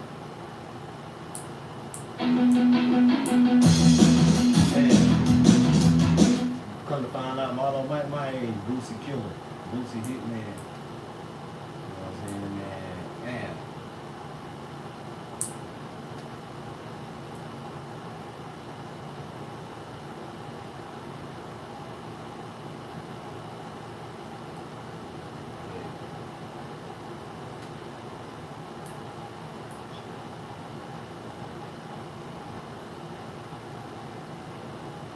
It's beyond real. Marlo Mike in the back itching for a body. Nigga put on your chest. Who Nick Boosie? Let's get away with this shit.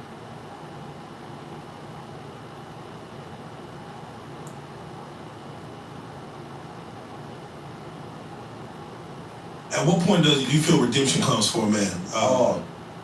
When you feel bad about what he's done, wrong place. You know, Not when you feel sorry, yeah. because you feel sorry about getting caught. When you feel bad about doing wrong, any wrong, Redemption steps in. yeah, That's real. yeah. Some wrongs can be justified, Yeah. and if they can justify, they feel good about it. Till the day they die. Yeah. But not when you're in redemption. You can never justify your wrong. Why? Because now you have empathy. Man, I should have looked there, man. Damn, I should have spurred it. Because now you got empathy. Yeah. And when you lose control and you got to go there, it's a regret to it when you're in redemption. You don't feel good about having to go back there. Shit, nigga, Bishop Eli was knocking that not too long ago. Come on, Pastor had me knocking you that. And you passed her at the gas pump. But that's the old Eli. But Bishop, every now and then, yeah, nigga, you say something crazy, nigga, get your head knocked out from the Bishop. And that's my partner. But yeah, nigga, but strength is mercy and compassion. And that's where redemption is. Why? In order for you to be redeemed, somebody had to have some mercy and compassion for you to get killed. So yeah. Do you believe in eye for an eye? Yeah, if you, for me, but yeah, yeah, I believe in eye for an eye. I believe if you do something, if I do something to you, or you do something to me, let me do something back to you and give you a chance to forgive me like I had to. If you do something wrong to me, nigga, let me see if you can forgive me. If I forgave you, and most people can't. So I believe in eye for an eye. Do I do it? Nah. My heart ain't that cold. Say if you have to think about it, like I have to premeditate this. Like, if I got to think about it, it's getting done. Oh, okay. Yeah, if I got to think about it, my thoughts are very powerful. Because my thoughts is what dictate my actions. Yeah. If I keep thinking about it, I'm gonna act on it. So I got to process it. And let it go. And not keep thinking about it. Because if I keep bringing it up, yeah, I'm gonna act on it. Yeah. Charleston, let me get your take on That's something. why I let a lot go. Yeah, you got to. Yeah, because I don't want to think for days. It controls you at that point. has anything stayed on your mind for months? It has, but nigga, not no once time. Yeah. And nothing has ever stayed on my mind a month. Yeah, okay. Yeah, nah, nigga, hell no. I'm gonna say it by the end. Yeah, I'm gonna say it. That's the release mechanism. That's the pressure release valve of life, man. That man, man. Good man, man, you gonna lose that man, so man, that's a release valve for me. And I mean it when I say, man, I walk, yeah, nigga. I mean, I'm free of it. Shit. Yeah. Well, some worldly stuff, with Trump, USA was just in the FIFA, man. Trump interfered and said he need to play it back on. Because what are your thoughts on presidents interfering in world sports? I don't watch world sports. Yeah, just the thing. Ain't no, a nigga ain't got a world team, so I ain't interested in nothing worldly. I think Africa got some countries That's Africa. Was the American slave. Come on. We don't have a flag to fly. So I don't watch soccer, I don't watch football, I don't watch basketball. I pay attention to all. Come on. My daughter in the Navy, nigga, I'm paying attention to the Iran. Yeah, CNN become down by no weak ass. CNN become ESPN. CNN become. Nah, for real, my son in the military, and CNN became like my favorite little watch. I'm like, let me see what the hell going on with politics. But you're not, nigga, homie. I don't pay attention to the Roman games because I know it's game. It's bullshit. It's for the sports entertainment. You can't entertain me. I don't want to be entertained and amused by games. I like with a whole talking and conversation and reading books and that, you know, but that's when I was that's why I got the kind of mind I got. Yeah, that's what. Yeah. I ain't entertained by shit watching the football. For 3 hours, you want up to the ball game. No, for real, no, seriously. And again, you don't gamble, so it don't even matter. Speaking on the nation. Again, I know you don't go to hypotheticals, but if social media existed during slavery times, do you feel, based on the atrocities that we experienced, that the things that were done to our people, that we will hold that grudge even much harder now? Based on what we heard happening within the books, Tom Sawyer, things like that, we heard about these things. You said we had social media. If we had social media to see it, if we had, now we just watch movies to play back what could have happened or would have happened. If we actually had documented social media of masses selling their slaves on Facebook Marketplace or something, and we could go back and trace it now, do you feel we'll still, we'll have that repressed anger be more subsided as far as on the surface level? They do have documentation of it. We gotta read about it. It's pictures. Donald Trump just took them down. So you see them pictures with them lashes on his back like his skin. You see them pictures with them white folks hanging, nigga, them kids smiling. You see these pictures. So what do you mean? Video. We don't have video. You see them videos of that nigga in Georgia sicking them dogs on them people and them water holders? You got that. You see Malcolm X getting shot on stage? That's segregation. That's after slavery. You know, I'm talking about during slavery time. So you want me to try to think of hypothetical as if we don't know what really happened? We know what we know. We don't need to see the videos. You know why we don't need to see the video? Because our rappers can paint lyrical pictures with words and make it plain and clear with their words. So why do I need to think, no, we'll do just what we're doing now? Nothing. The people before us went through it. Some of them still here. They're trying to take it out of schools. They ain't killed your grandmama yet. No. Your great grandmama's still alive. Y'all family reunions can still be held. Go get them stories, yeah. The county commissioner got them still slave names that Joe still carry. So, nigga, hell no, we ain't gonna do nothing. We're happy where we are. Us as a people, Black people American, are happy where they are. Why? They have black excellence. That's all they want. They don't want a black bank. They don't want a black hospital. They want black excellence. They brag about it. So they want the rewards. Whatever excellence is. What rewards do we have? What rewards do we have? We want excellence.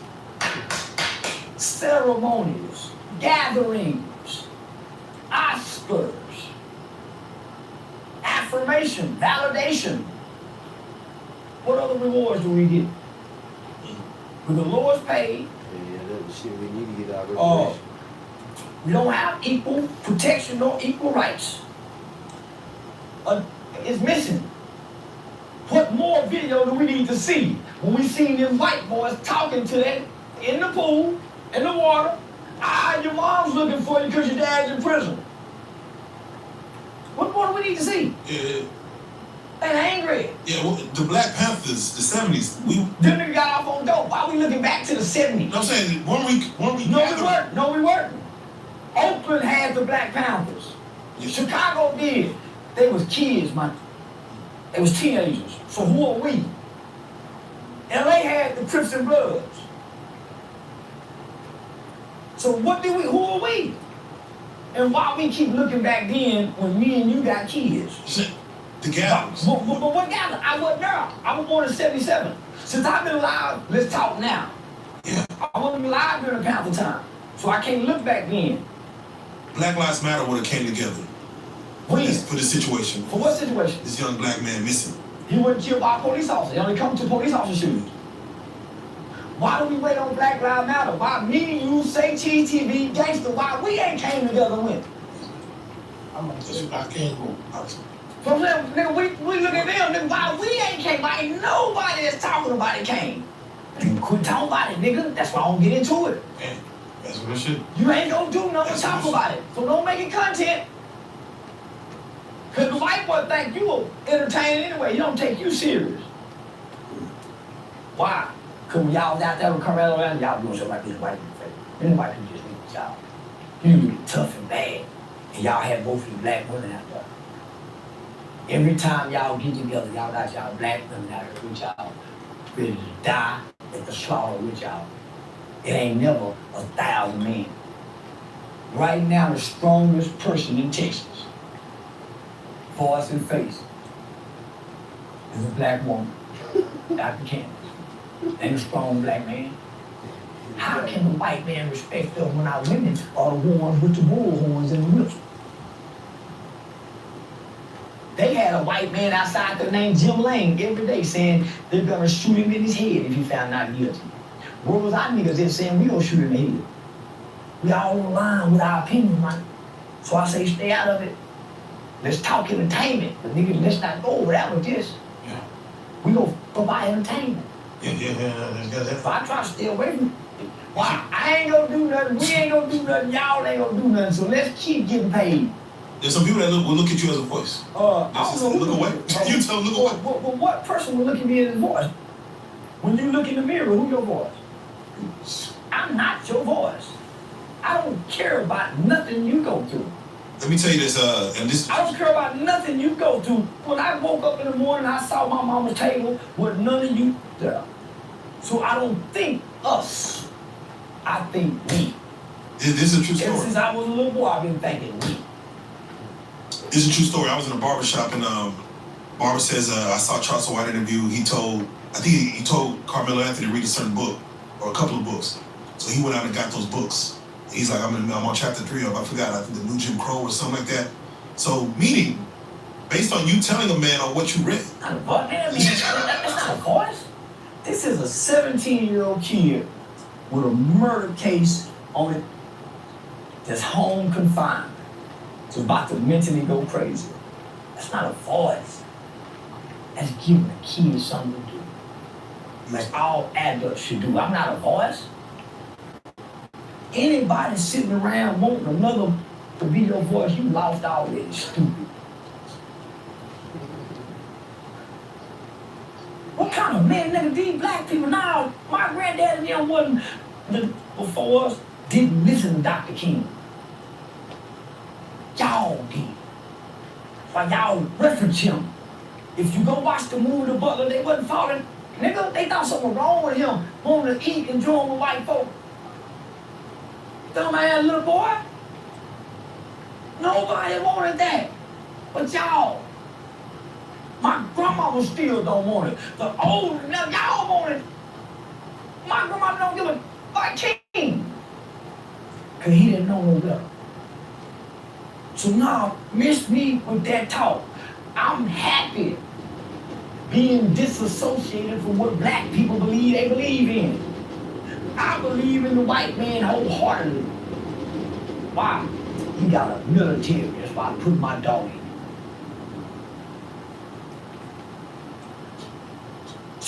nigga. I believe in the white man wholeheartedly. If you can't beat him, join him. What's the best way to join the white man? His military, his law enforcement, and his education. That's real. That's real. I join you, nigga, because I know we can't beat him in no shape, form, or fashion. Y'all keep talking and have to go to Walmart or that white man grocery store, and you can't grow your own food to feed yourself because you know how to cook, but you can't grow food, you can't gut the cow, you can't clean the fish, but you can cook. But you don't know how to go kill, hunt, and grow your food. Food? You don't even know how to put the bean in the dirt and make something come from the dirt. But you can cook, smart black man. But you can't cook if you don't open the grocery store. You ain't got no beef processing plants or nothing. But China got them all, Russia got them all. You ain't got no chickens in the backyard laying eggs or nothing. So yeah, you can cook, but you don't know how to feed yourself. White boy don't give you no job, what you gonna do, son? How you gonna eat? When you say the black man's greatest strength would be just compliance, then No. in America, The black man's greatest strength is dying and killing. That's his greatest strength. Why? That's the white man's greatest strength. That's why he go to war with people and send his kids to die. And he be ready to die by his belief system. Everybody like that except the black boy. His greatest strength is killing and dying for what he believes in. That's some real shit. Dying, killing what you believe in. Travelers.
And street food.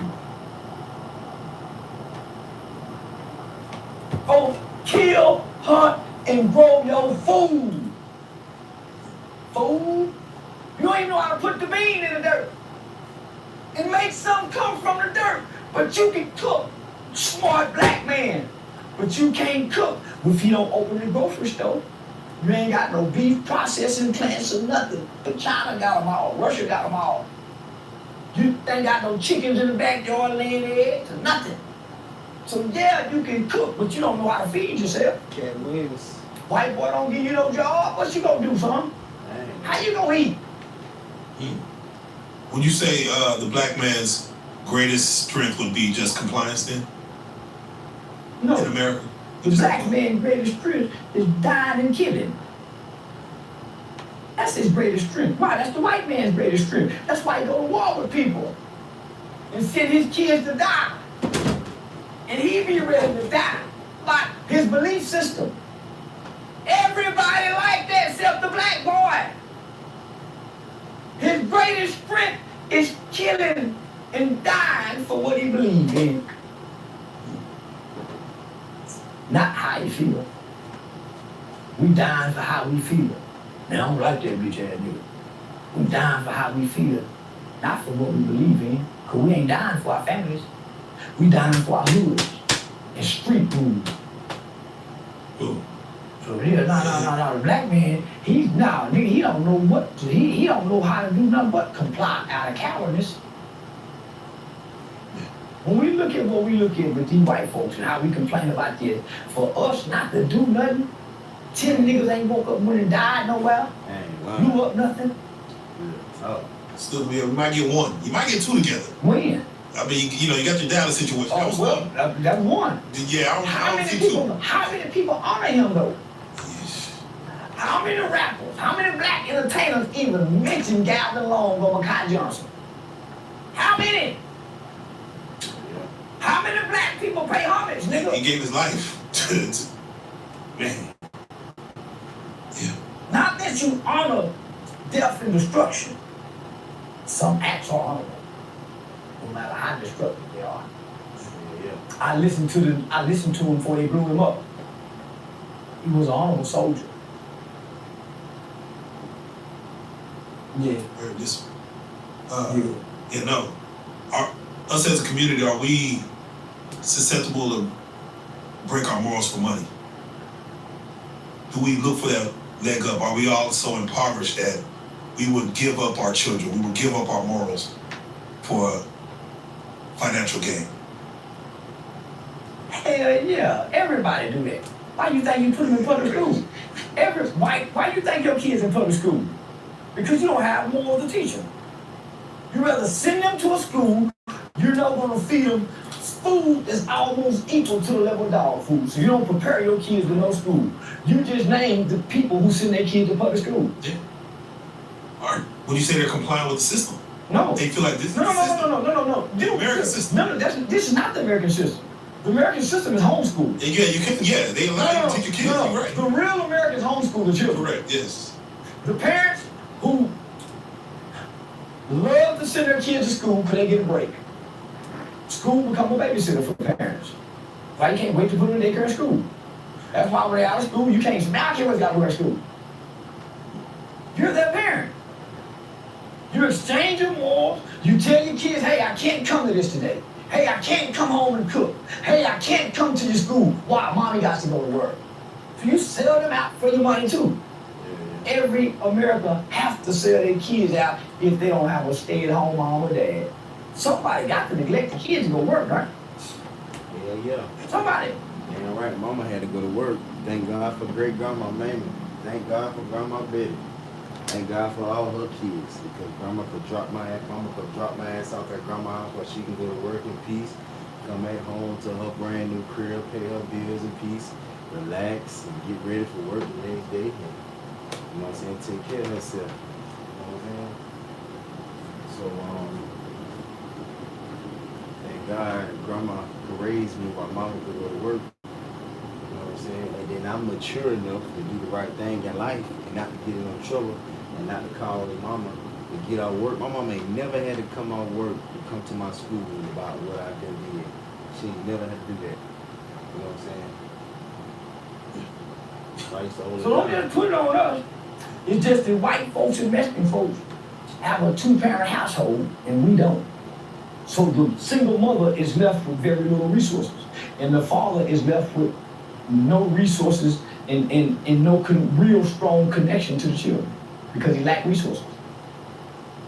So what is the best system for us? Would you say? What you think for you and yours? Everything don't work for all of us. All of us don't have the same mind. All of us are not raised by the same type of people. I don't know what'll work for you, black man, that's working for me, because I've been doing everything right as a father, so I don't need what y'all need. I don't need nothing. As a black man and a black father, I got everything I need. I don't know what y'all need to make work for you, nigga. I made it work for me. I looked at mine and said, I'm gonna be here for mine. I don't know what you did for yours. I don't know how you treated your baby mama. I did the best I can out of respect and tried to co-parent responsibly. I don't know how you doing with yours. I stayed with mine, so I know what worked for me. Presence. And presence don't work for every. No, yeah, it's your money. Why? Because with presence you got to have money. But I had a mama that helped me as I struggled. I had a village. It takes a village, they say. That's what they say, but we ain't got it. Everybody ain't got a village. Everybody, little king didn't have a village. The king didn't have a village. Why? You got grown folk putting him in a position to speak against the grown person that took him in and fed him. That's not a village. You got grown folk putting him on a platform to talk down and against other grown folk. That's not a village. Why? We exchanging our kids for wars and money.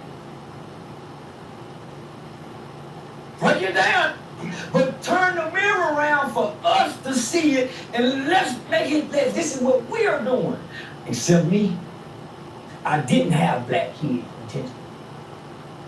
You said that before. I did not want my kids to be the next slaves that's gonna be spit on and stepped on because of their dark skin and nappy hair.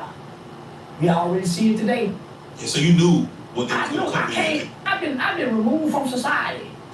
From 1991, come home in 98. Come home in 98, get to look at. But when I come home, I see every talking baby mama, baby daddy, seem like they hate one another. Oh, that's my baby daddy, start making songs.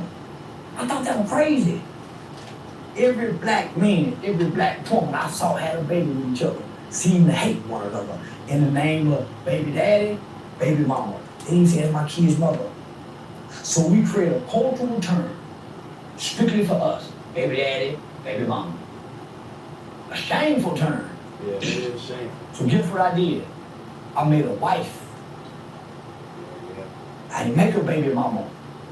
I made a wife and turned her into a mother. So now, nigga, yeah, no. I don't know what to tell us. Look in the mirror. Well, us as men, and we should be moving more like a village. Like you said, we should have. Well, we can't, homie. I mean, Africa is not one big village. So what makes us think that we can move like one big village? Nowhere in the world, except the Jews, do they move like one big village. so we can't move like the Jews? We can't. Oh no, we're not Jews. Okay. We're African seeds who have a tribal mind, because Africans are tribal. They're not united. They're tribal. So what makes us think that we can have a united mind? What makes us think that? A common goal? Where? A common enemy? Where in the world? Can we not have the common enemy? We don't have a America? common enemy. Yeah, I see. Our common enemy is one another. Because the white man is not our common enemy. Dr. King changed the narrative and said, let's go join them and hold hands with them. They're no longer our enemies. Malcolm preached different. Malcolm was killed by a nigga. His own people. Be your own people. But that ain't what Malcolm preached. That's not what he preached, though. So I don't listen to Malcolm. I don't listen to Malcolm has got to say. Why? I'm a gun-toting. And Malcolm and his Muslim compadre ain't been shooting that bullet. Elijah wasn't either, nigga. I'm a wall nigga. My granddaddy walked the wall. My daddy, nigga, I've been around soldiers. You in the field? I didn't want to be a preacher boy. My granddaddy and them didn't listen to the preacher boy. Malcolm them was sharp. All of them was on war niggas too. But if Malcolm would have thought like a soldier, Malcolm would still be with us today. He thought like a soldier. Hey. So I understand that. I done studied the past. Nigga, I done looked at all this shit, nigga. I don't want to be nothing like what was before me. You can't put new wine in old wine skin. I need my own skin. Tupac ain't done me. I talk bad to everybody. White folk, black folk, Jews, street, it don't matter. Why? I'm playing on everybody. I'm not nothing but what I want to be at the moment. And that changes by the moment. There's some days I don't want to be real. There's some days I don't want to be real. I don't want to be real today. That's right. I want to lie to somebody. Sometimes it feels good to lie to a stranger. Do you feel like we're the most hypocritical group out of all the White people are. white people. And black people. And I said, do you feel like No. which one is? You keep trying to say black. Yeah. White people are the most hypocritical than black people. Why? They're one and the same. Speak. We are all persons. Everything we learn, everything we say, everything we do, we got it from Massa. We don't speak Chinese. We don't speak Arab. We just pray it. But everything we do, we get from Massa. Everything. Yeah. We eat his food. Technically, we're the children of. No, we're not. No, we're not. We're the children of our ancestors. Our ancestors didn't watch Massa. They didn't eat what Massa ate. They ate the slop. Hey. Are we adopted children though? We're foster children. Well, we're not foster children. So the American niggas. We're not foster children. Please. What makes you think we're foster children? Our ancestors were across the way. We didn't bring their. Those were the Africans. Yeah, go. This was made here. Yes. So the we're slave and master. We're slave and master. Yeah. He's not our father. He bred us, named us, branded us. He's not our father. Should we have the pride in our name, even the white name? Yeah, I'm sure that comes from a white man. Who? I don't know. This is why I don't talk that talk. It's meaningless. Whatever your name is, how you know it's a white name? Where have you traced it to? Where have you traced your knowledge to know what you're saying? Mine go back to Lucille Elton. So I'm very knowledgeable of who I am and my lineage and my bloodline. It's hard to talk to a black man talking like that. When you look at the white man and gave you your name, what did he really give you? Nothing but his education. He gave you his education. He gave you his mind. That's why you like hamburgers. That's why you like pizza. That's why you like football. That's why you like basketball.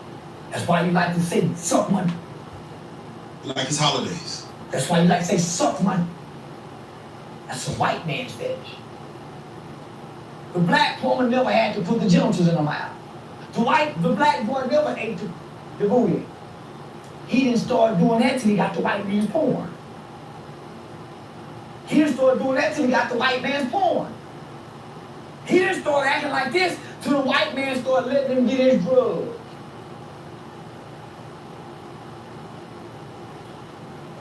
So now, nigga, what y'all see today? This is why you got to go talk to your grandmother, your grandfather, the 80-year-old, the 79-year-old, so you can still see something of dignity and integrity and class as a people. I studied them people, nigga. That's why I look at you and got a disdain for it. My mother's a very classy lady. Very classy. When I get with the old, he's a distinguished gentleman. My granddaddy was the founder of the Dappers Club. Freddie White. Nigga, I'm Freddie White, grandbaby. Cricket boy. Charles Ray son. My daddy was an elite Navy sharp in the government. Lock in with deals on all your game day snacks and groceries. Store game day deals for a limited time on Uber Eats.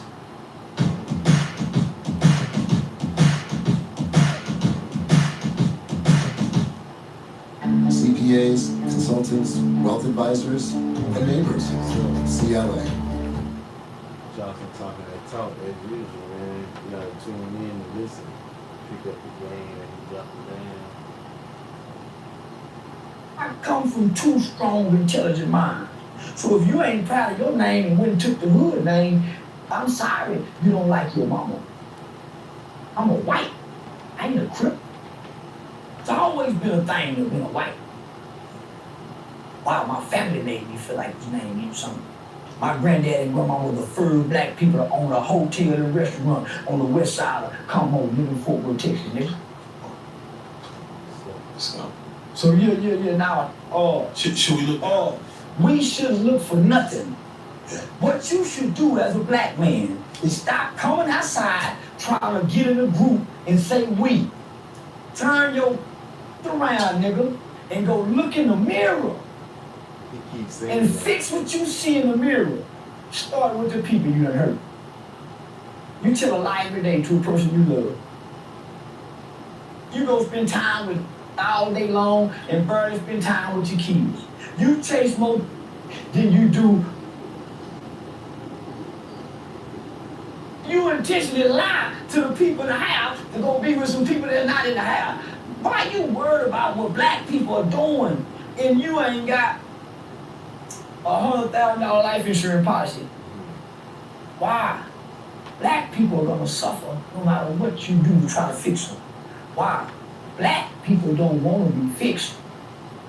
Black people want to have fun, fight, eat good food, debate, party, go to amusement parks, sporting arenas, get a vacation, drive a nice car, put on some pretty clothes, and die. They don't want nothing else.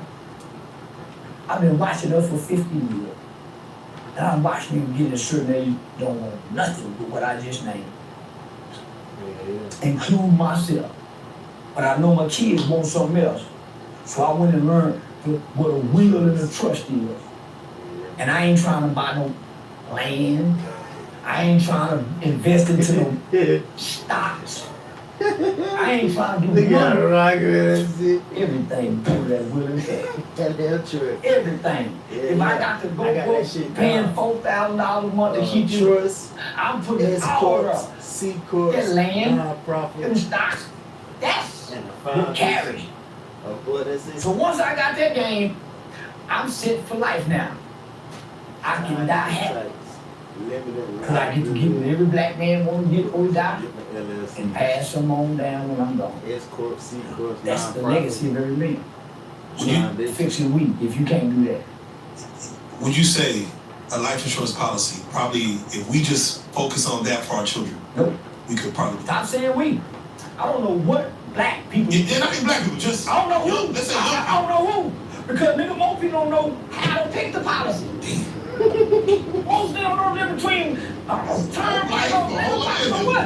And then what company you get? Do it pro equity. So I can't teach y'all this if your mama taught me. And at 47 years old, I don't want the burden of teaching a bunch of mothers that know everything but don't know this. People want to be entertained, man. They don't want to know what me and you trying to talk about. Nah, they don't want this money. They don't nigga for what? This ain't what they click on for.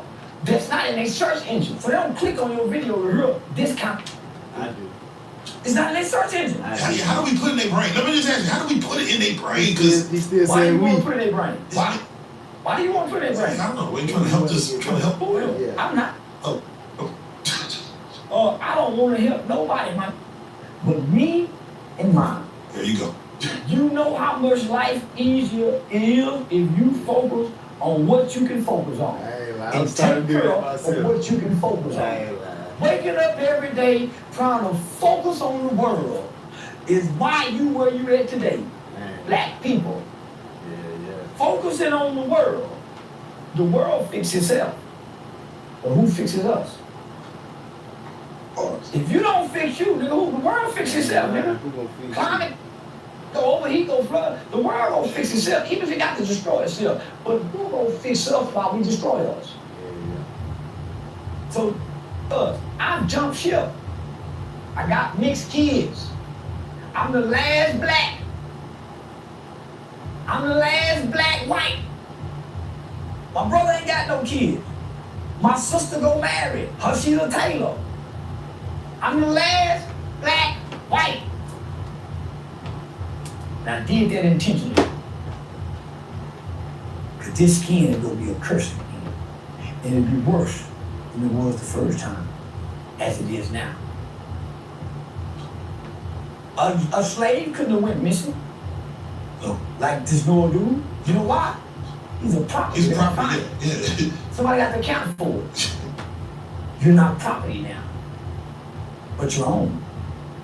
By way of laws, legislations, and ordinances, and community guidelines, and social media. You're own now. You're not property. So nobody has to feed you. Nobody has to do nothing but just let you exist and suffer.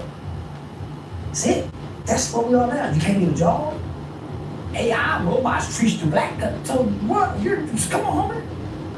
So y'all better wake up and go get some white friends and a white baby. Yeah.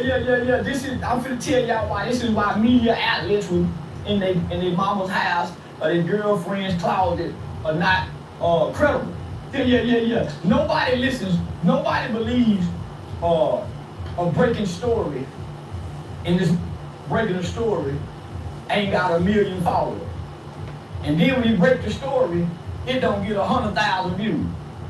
Man, that's a begging for the next YouTube chick. Yeah. What's up, guys? Man, how you doing, first of all, bro? Just got back in town. Vlad TV. I had another in LA. St. Cheese TV. Oh boy. Shit, like a $40,000-$50,000 a week. Yeah, well, that ain't nothing new, bro. Yeah, like a Then you got your comedy shows. Yeah. Then we got the comedy show. We had a great show. Oklahoma. Yeah. Shout out to Oklahoma. So we got Miami coming up on July 23rd, man. So Miami, y'all make sure y'all tap in. My second time coming back performing in my new hometown. Okay. Shout out to Miami. So look, let's address the elephant in the room because this is a guy in my city, bro. He posts some stuff calling you a liar. Well, it ain't a guy. It's a bitch that I don't know. Okay. It's a bitch that I don't know. She say she my cousin. I don't know how she my cousin. My mama say her mama is related to something on my grandmama's side. Yeah. She said I put a grown man in her. Oh no, I wasn't talking about that. You know what I'm talking about? Oh, she said I put a grown man dick in her when she was 11 or 12 years old. When I was in the 3rd grade, I had a senior college. When I was in the 3rd grade, I had a grown man. So imagine at 21, 22 years old, pushing this big old torpedo off an 11-year-old hole. And this thing been, man, I'm on this low, man, I say, nigga, I kick in though. I say, when it's hard, this gonna rip up something. So this bitch done say, no, man, hell no. This grown man dick ain't been, little girl pussy can't take this. She gonna have to go get stitched up. So they come with a timeline. They said, I got out and when? 97. No, I said 98. We ain't said 98, but the dude said he put it 97. Well, he did an interview and he said he got out in 98, but then when he was trolling people, he said 97. So I spent almost 6.5, 7 years in getting state home in school, which was the Texas Youth Commission, from 91 to 97. I went back to court in 95 at the age of 18. 97, I'm 20. I got out the boys' home in 97. I didn't go home. Why? According to the Texas Juvenile Determined Sentencing Law, you don't parole home when you're recommitted back into the custody of the Texas Youth Commission. You either stay till your 21st birthday or you go to a halfway house. I went to a halfway house for a year. I went to a halfway house for a year in San Antonio, Texas, the Aries House. Keith Alexander was the superintendent. Stuart Perriman was my pastor and my caseworker. Mr. Charles Wilborn was the man who taught me how to go out and do public speaking because he was the first man to start teaching me how to go out and speak at the schools and high school. So they are correct and they are wrong. I went to the Aries House in San Antonio in 1997. I had to stay there for a year until I was my 21st birthday. I stayed there about 5 or 6 months. And then I escaped from the halfway house. I escaped from the halfway house. I had a pass. I went to go see my Mexican girlfriend. Nigga, I missed the bus. I panicked when I missed the bus. I called mama, crying, mama, I just missed the bus. She said, son, just go back there. Just, go back and turn yourself in. I really want to go get some. I called Mr. Perry. Crying, Mr. Perry, man, I don't know. So we got some things that's called thinking error. So he hit me with the thinking error. Man, just come on back. I'm finna go this way. So nigga, I went back for the night, hunched my little Mexican girlfriend, tongue kiss. We did everything but, well, you know how nigga hunching that dick ain't safe. So I was hunching all night long. So, went back the next day, caught the bus tour. I think yeah, you knew just see, they trying to trap me into what I'm saying, but they ain't got no evidence based on what they saying. Yeah. So all this is documented. Gangster, you hear me? Mm-hmm. My first ever adult ID wasn't in Dallas, Texas, wasn't in Fort Worth, Texas. Guess where it was at? San Antonio, Texas. That's where I had to get all that from because I had just got out at 20 years old. So peep the play. I worked at Just for Feet, and I worked at McDonald's when I went back. See, because when I went to the sanction unit, I had to go back to the Aries house. So, let me know when you're ready. Oh, yeah, you're not nothing. So now, homie, so they don't know nothing, homie. See, they got hate pushing in their heart. So I go to the Aries house.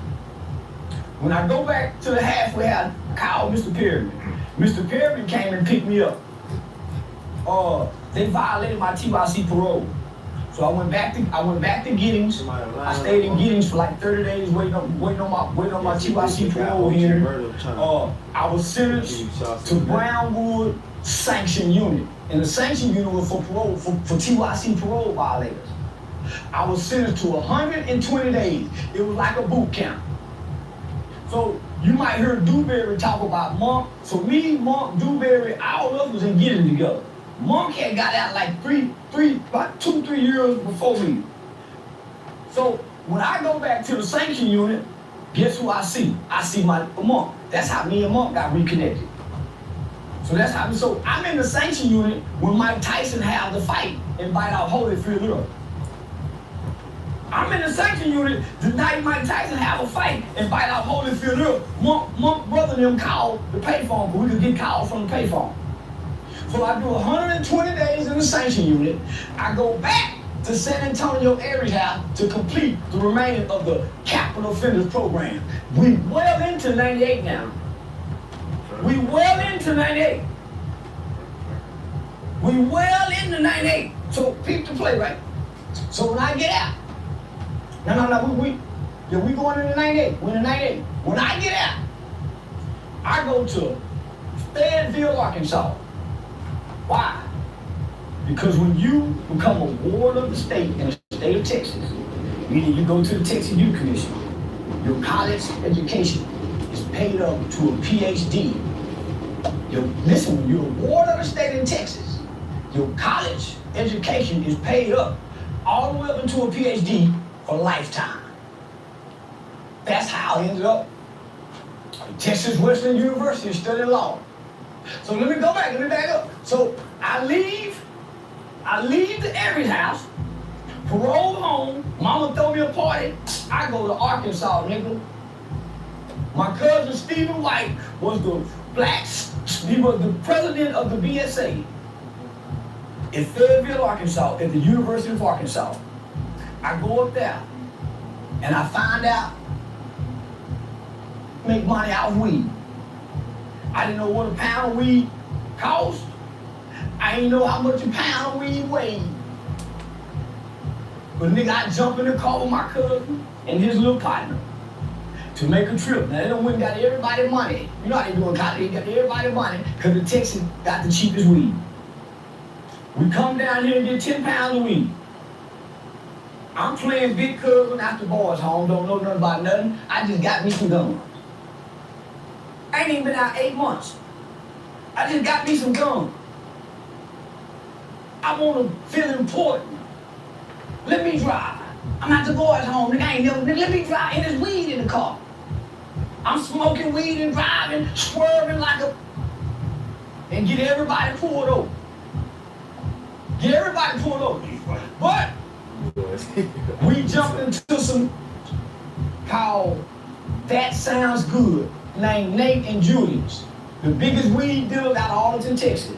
We jumped into the investigation. Their little cousin was already working. Ain't none of this weed in the car mine. Just the two guns. I'm in the driver's seat. Can I read the date we got arrested? Read that. Can I read the date? Because they said, because I was locked up and they said I was touching pussy. I was locked up in the Department of Oklahoma Correction. The time they say I was touching. They ain't got no dates. I was locked up in it. Hold on. What date it was? You want to read it? Let's go. Let me see. So that's when I came home in 99. That's when I came home in 99. Okay, here we go. That's the sentence. That's the sentence, man. Mind you, Tyson Holyfield fought June 28, 97. June 28, 97. So peep the play. Hold on. I can't see them good words. See if y'all can read it, man. Oh, I got it. Here we go. Just the police report. Where the case number is, so I give y'all the case number. I'll let y'all read it. Yeah, y'all read it. I can't read that. Yeah, word little small, bro. That's very small, very small. All right, we got oh, here we go. On July 29th, 1998. July 20 what? July 29th, 1998. Okay, buddy. Come on. That's the date. I mean, 98. 98? That's the date. So there's, so the. Now read what it says. Now keep on reading. Let's keep going. On July 29th, 1998, at approximately, I guess 2:08, I observed a 1998 Chevrolet Blaster traveling northbound on US 69 highway near Hickory Street in the city limits of Stringtown. The vehicle was driving on the divider line. After getting behind the vehicle, the driving became more erratic. I stopped the vehicle, and upon approaching the vehicle, the driver rolled down his window. At that time, I detected a very strong odor of what I believe to be raw marijuana. What I say I was doing? Right, Keep on reading. I don't know this shit, man. Young and dumb. But let's go. I asked the driver for his license and insurance verification, and observed what appeared to be a green leafy substance in his lap. Yeah, I done sprinkle weed. I'm fresh after ball. I don't know nothing about it. I'm like the nigga in middle school. Well, at the time, I asked the driver to step out of the vehicle and also had the front seat and back seat passengers exit out of the vehicle, and also had the front seat and back seat passengers exit out the vehicle. So you with some people. Yeah, I was my cousin who was the president of the BSA. And I think, I can't forget the nigga's name. They was out of Pine Bluff, Arkansas. One of them ended up getting a death penalty for the failure. Them niggas moved way out here. Yeah, okay. I says I advised the driver what I stopped him for. At the time, my flashlight began going dead, so I radioed a token. Due to my flashlight going out, the suspicious action, the driver and passengers, I decided, wait, it sounded like he's about to go talking to his old. And where was we at? Springtown, it says. Oklahoma. Yeah, Oklahoma, Springtown. I'm living in Fayetteville, Arkansas at the time. Yeah. I'm living in Fayetteville, Arkansas at the time. So I don't know where they come up. So this is in 98. Yeah. So I get caught with 10 pounds, 2 firearms, crossing state lines. Can you read what the charges say? Oh yeah, so the back page, I can get to it. Can you read what the charges say? Let's get the charges. And I'm fresh out the boys' home. I hadn't even been out 8 months. Oh, they look stupid. I love it. Oh, I love it. I love it. Say they be trying hard. You gotta beat me with the truth though, baby. You can't get me with no lie. You got to get me with the truth. They be trying though. What does them charges say? Damn, I don't see what the charges say. This was for age. Okay, this is just the affidavit. They ain't got the charges on it. Shoot that one up. Hold on. Oh, let's go. Now, give them a case number where they can go look it up and read it now. All right, here we go. Case number CF-98-130 against Charleston Jamal White. Let's see. All right. Count 1: unlawful possession of marijuana with intent to distribute. Count 2: weapon used in commission of a crime. Clean, man. Gotta And of course, they're going to detail of both count 1 and count 2. Should I go into details of those? Yeah. All right, says count 1. That is to say the defendants acting in concert with each other did unlawfully, willfully, and feloniously having his possession and under his control marijuana with the intent and then there to unlawfully distribute the same said drug being classified as controlled dangerous substance in Schedule I, C10 of the Uniform Controlled Dangerous Substance Act of this state. And count 2. That is to say the defendants acting in concert with each other did unlawfully, willfully, feloniously, while committing or attempting to commit a felony of unlawful possession of marijuana with intent to distribute, did then and there possess a loaded firearm in such commission or attempt. Okay, so that's what I was charged with, right? Yes. So this is in 98. This is in 98. It gets deep. This is where I learned my statistics, right? So I'm gonna stop right here before I go back to this. This is when I started working with youth. I learned about statistics that in the state of Texas, almost 90% of juveniles who come out the boys' home are rearrested within 1 year after getting out. 8 months for me. So between me trying to sell weed in Arkansas, where I get to put it in 11-year-old lip. Because what they saying ain't making sense. What they saying this ain't making sense. With no court documents.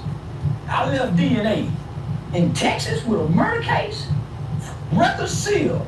You just caught a trafficking charge. Come on, my nigga. How can he do both? And I'm in Arkansas. I ain't in Texas yet. I'm coming back to Texas to let me continue on. Yeah, let's go. Let me continue on, boy and girl. So let me give you. So in 90, the beginning of 99, I go to trial. The beginning of 99, I go to trial. I take a jury trial. We have a mistrial. Stupid. Why do we have a mistrial? Because the police pulled us over. I told everybody in the car, exercise our forbidden rights to remain silent. Where y'all going? We didn't say nothing. I didn't say nothing because I didn't know where we were going. When the police officer got on the stand, the prosecutor asked him, so where were they taking the marijuana? He said, oh, they were taking it to Arkansas. They had a bunch of Arkansas memorabilia, Arkansas University, Razorbacks memorabilia on it. Well, we never said that. That's how I had a mistrial. All I know to this day, this is what really struck. So here's another lesson in life that taught me. Here's another lesson in life at the early age that taught me how to study law. My lawyer stood up, handsome name. His name was Doug. He was a military Marine. Doug Crockett or something. He was out of Durant. My bail bomber was Mr. Purvis, an old Christian white man. My lawyer jumped up and said, I object, Your Honor. What are you objecting for? He said, my client did not say where they was going. He said something. He said, find it in the law books. We go to recess. We went to recess. Come back, I found it. We had a mistrial. So we had a mistrial. This is in what you doing? February, March of 99. Wash the rag out. I'm out on bond. They offered me 6 months. I used to watch my white dogs before I go to school. First offender prison boot camp that was called RED, called Regimented Inmate Discipline Program. It was created by a bunch of judges who had been in the military. So they sent me to RED. I go to RED in April of 1999. The time they say I'm touching baby, I'm locked up in the Department of Oklahoma Correction. So I go in April. I don't come home, I'm gonna show you the court date. May, June, July, August, September, October of 1999. I don't get back to Texas till 2000. So if you can read, when I give my disposition date, I was given, here go my deferral of judgment, because I wasn't convicted. I had a deferral of judgment, not a conviction, a deferral of judgment. It gives you a date up there when the court signs and stamped it with the court seal on it. Yeah, let me read this first little part right here. Please, sir.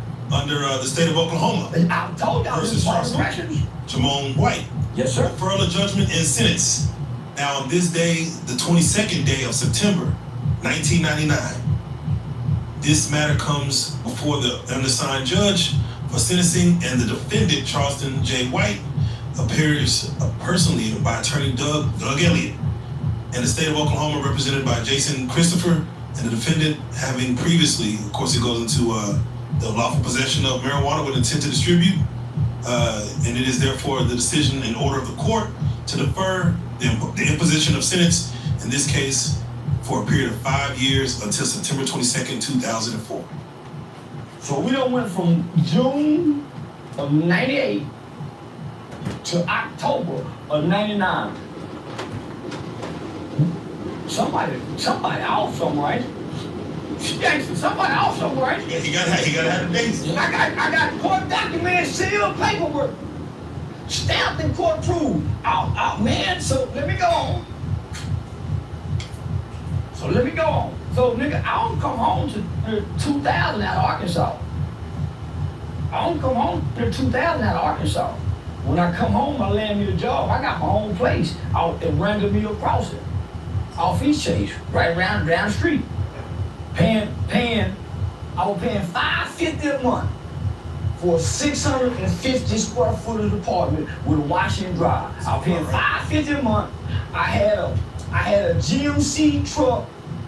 I had a GMC truck, extended cab with the leather top on the back, with the silver 180 spoke Davies on it. I was paying $936 a month for the truck and $96 in insurance, and I was making $850 as a mailroom clerk at Carter and Burgess architect firm, 777 Main Street, Fort Worth, Texas.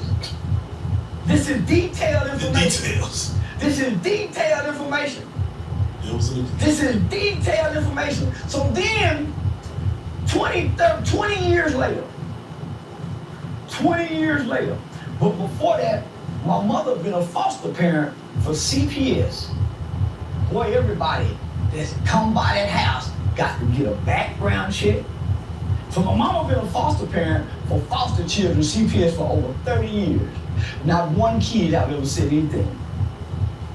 I've been working with kids for over 12 years in every school in Texas, every major lockup facility, not one allegation. Nor have this individual. I've been on the front page of the Texas Monthly. I've been on the front page of the Dallas Morning News. I've been on multiple times of the Fort Worth Star Telegram. I've been on the news. This person had never said nothing or said nobody, right? At Wayfair, delivery and setup can be as easy as, well, doing nothing. Stream of choice delivery and fast expert setup. That was fast. Wayfair, every style, every home. You can do this. You can be the person of anyone with history with a trip on a device that is not their computer. How? Yeah, how? I need a big screen to feel safe. Kayak. It can bear hundreds of sites, so you know you're getting the right flight, hotel, or rental car. I'm scared. We'll do it together. Kayak. Got that right. Having a Cash App has been great. Yeah, man. So see, kids, Always somebody from another state that's not from real, they get with this person. It's nobody locally. So peep the play. So my mother is under strenuous supervision. She still has a license to this day.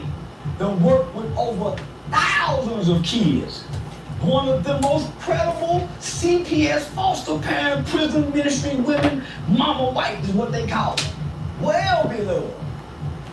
Me, on the other hand, I am highly recommended to all 254 counties throughout the state of Texas to speak in every major juvenile facility. It's not one I haven't went to. Not only that, nigga, I've been on the front page of the American. I've worked as a campaign manager for the Terrance County GOP Republican Party. You think they gonna let a rapist do that? I done stood with Ted Cruz, Greg Abbott. I've testified in Congress. Not only that, nigga, I've worked with over 50 U.S. congressional members to change juvenile life without parole to get it abolished in this country. Not only that, I've been on the front page of the law school. This is the law school that I went to. They don't let rapists do this, nigga. Now she say 99. Can you read when was that? Yeah, this right here. Y'all see, this is the Rambler. That's the Rambler. What's the Rambler, nigga? Texas Wesleyan. Come on, see the date. Let's see the date. It's up in the corner. This thing say October 23rd, 2013. 2013. Yeah. So nigga, I'm on the front page of the law school. Come on. Not only that, if you Google my name, I've been on every major media outlet from the Houston African American World News. I've even been on Walter Cronkite's School of Journalism. None of this. So her come on in this mama house with white shit on side his mouth,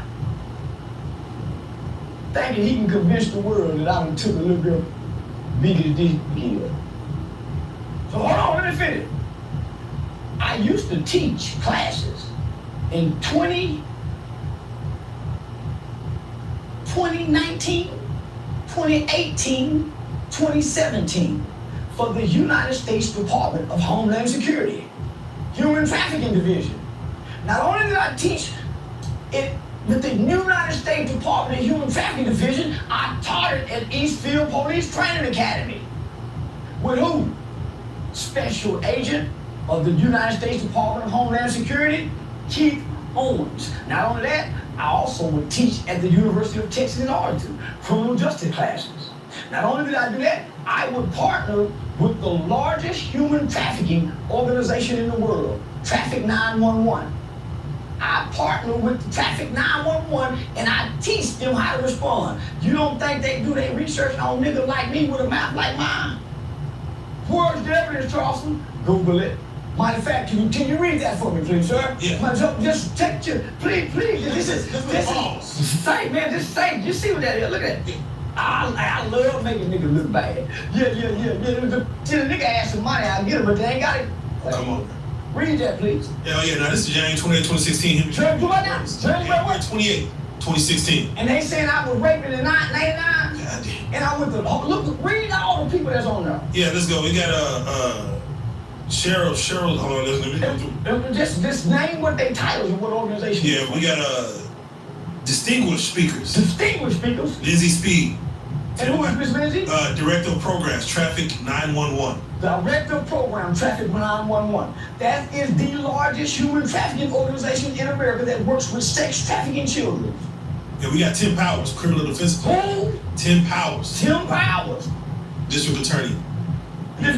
Who else? Come on, we got Latasha Jackson, McDougal. They can watch the rest on Kansas County. Come on now. That's Rise Case Manager at Terrance County CSCD. Ooh. Then you got Charleston White, listed former. Hold on, say what they got me listed as. Charleston White, former pimp and now community activist, youth advocate. Say it again. Hey, former pimp. 10 toes down, 2 now toes up. Community activist, youth advocate, founder and CEO of Height. About height. I was playing pimping with Dewberry and them, man. I ain't no I was just I was playing pimping. Come on. Yeah. But they got it listed. They got it listed. It's documented. And then lastly, you have Shirley Moxley, LCPS with trauma specialization. These are. So what does it say that is though? That's a human what? This right here is a human trafficking awareness. And one of the most prestigious schools. Yeah, Texas Wesleyan University. If you know, you know. Okay. So this is real documentation. I don't think they done showed on here. Can you read that? Okay. That's when I was doing work in Houston. So I used to do the hike work in Houston too now. That's how I got the King shoes and all that. Shout out to Miss Loretta Block. Loretta Block. Shout out to Derek Muhammad. I was with Derek Muhammad and E.A. Duck and them way back then. Can you read that? This is what I tell cartel folk. Nigga, you just can't with me either, nigga. Come on now, we got let me start to say the word. Sequential. Quintessential 150-year Juneteenth 2015 Appreciation Award, Charleston J. White. Hype, Youth Outreach Founder helping young people excel. Friends of Emancipation Park, Black Lives I think that's Matter. third ward. Yeah, come on. Yeah. I think, but who the name on that Mr. Loretta Block? The Block family is a very big family down there. Hold that up real quick for me. Scoot back just a little bit so y'all can see. Pause it. Y'all pause y'all screens. Hey man, he just y'all be pause y'all screens. See, I got awards and accolades.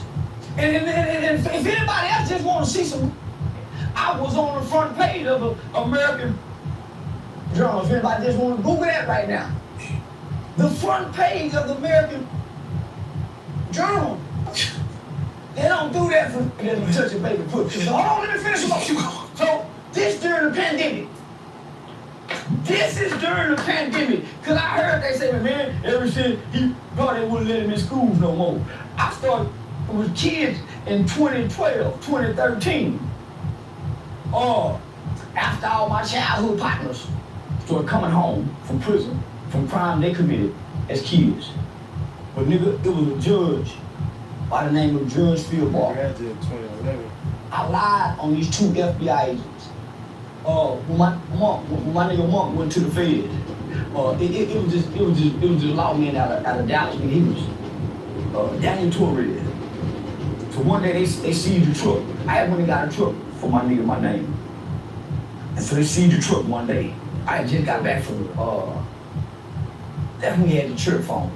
Long story short, gang unit, DEA seized the trucks. So I go down there with the mouth I got.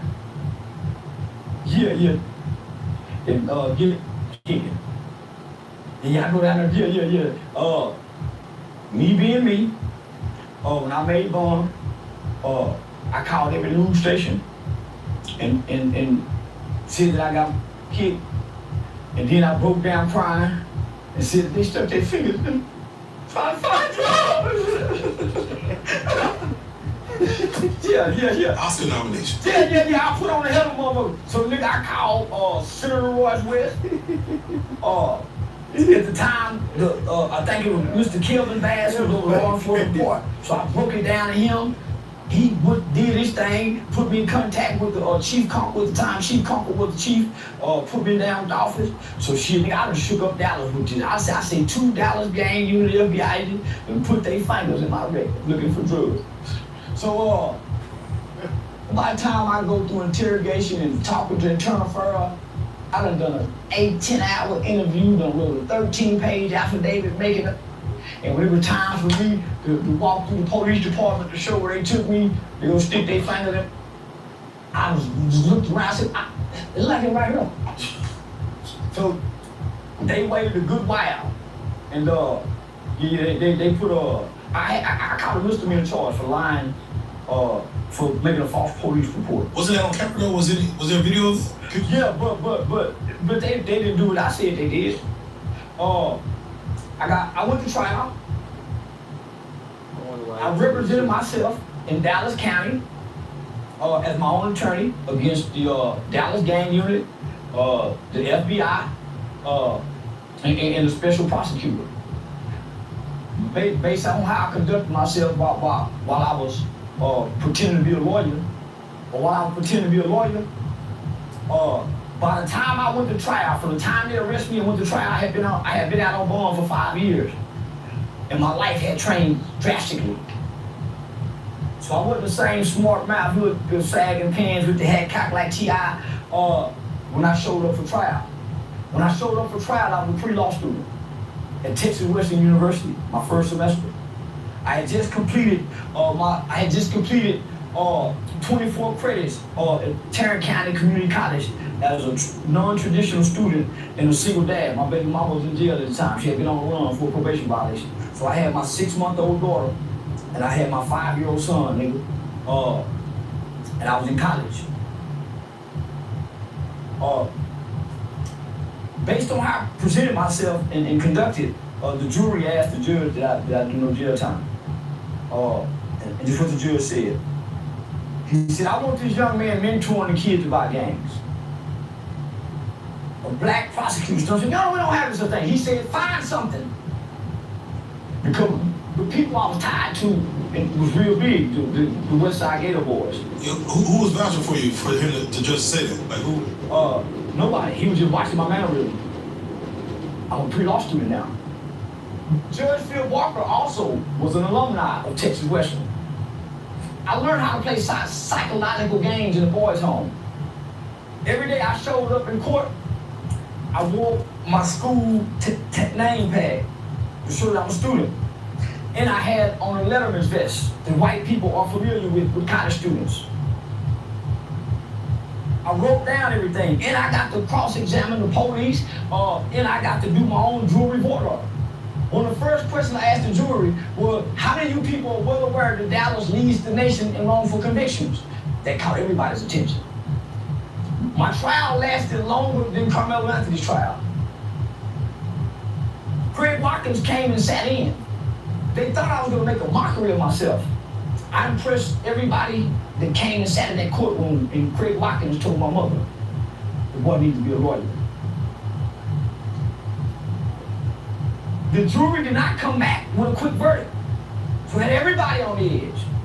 That this guy, because if I win this, all them people that just got sent to federal prison out of West Dallas cases will be overturned. Because this is the main FBI agent. He's a decorated officer. That's why they were so mad at me for lying on him. The things that I lied on him about can destroy his career. It's a lie, and even lies can hurt an officer. So in this case. So nigga, so this is a decorated officer, nigga, highly decorated. So they weren't taking too kind. Let me show you how God works. The judge said, I want y'all to find something. He looked at the court report and said, Lupe, call the probation supervisor down here and have him come down here, because if I don't put this in his court order, they won't make him do it. The way my mother conducted herself on the stand, he looked at my mother and said, Mom, I like you. Chipotle honey chicken is back. Grilled chicken, chipotle peppers, and pure honey. It takes heat and sweet to a whole new level. Right now, you gotta keep that pressure on. And is the After Cash Music credit card from Wells Fargo. She's right. Christian, listen. It scores unlimited 2% cash rewards on purchases. Start anyone? The Active Cash Visa credit card from Wells Fargo. Terms apply. Your LED mask activates 1 gene. The Lima Laser Pro activates 45. Published. Peer-reviewed. FDA cleared. Lima.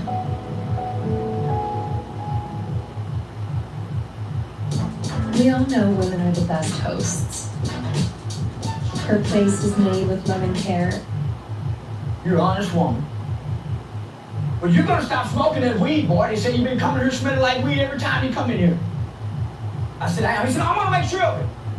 When the courtman came down, he said, I want this young man mentoring kids about games. You can't tell me he's had game unit, the FBI, and all the people involved in this case. Y'all can't find something for this kid to do. The jury was well impressed with me, as well as the judge. He said, I gotta give you some jail time. I'm gonna sentence you to 23 days in jail. You can turn yourself in after Mother's Day. That's for you, Mom. This was in January. Yeah, I'm gonna let you finish out your first semester in Western. I graduated from Western grade school. Hope you stick it out. I'm gonna give you 2, I'm gonna max you out on probation. The special prosecutor wanted jail time, but I relied on this man. That's when my life changed. I didn't know where to go after that other than college.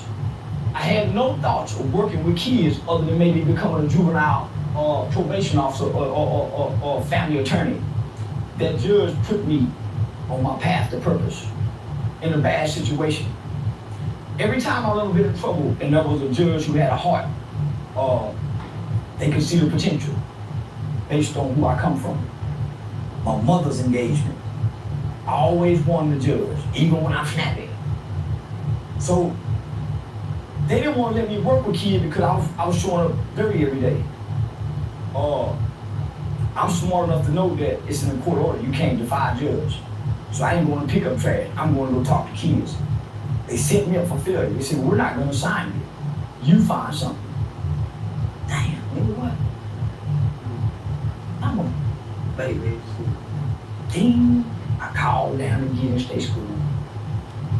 Say, man, this Charleston white, y'all entry based on who I come from. My mother's engagement.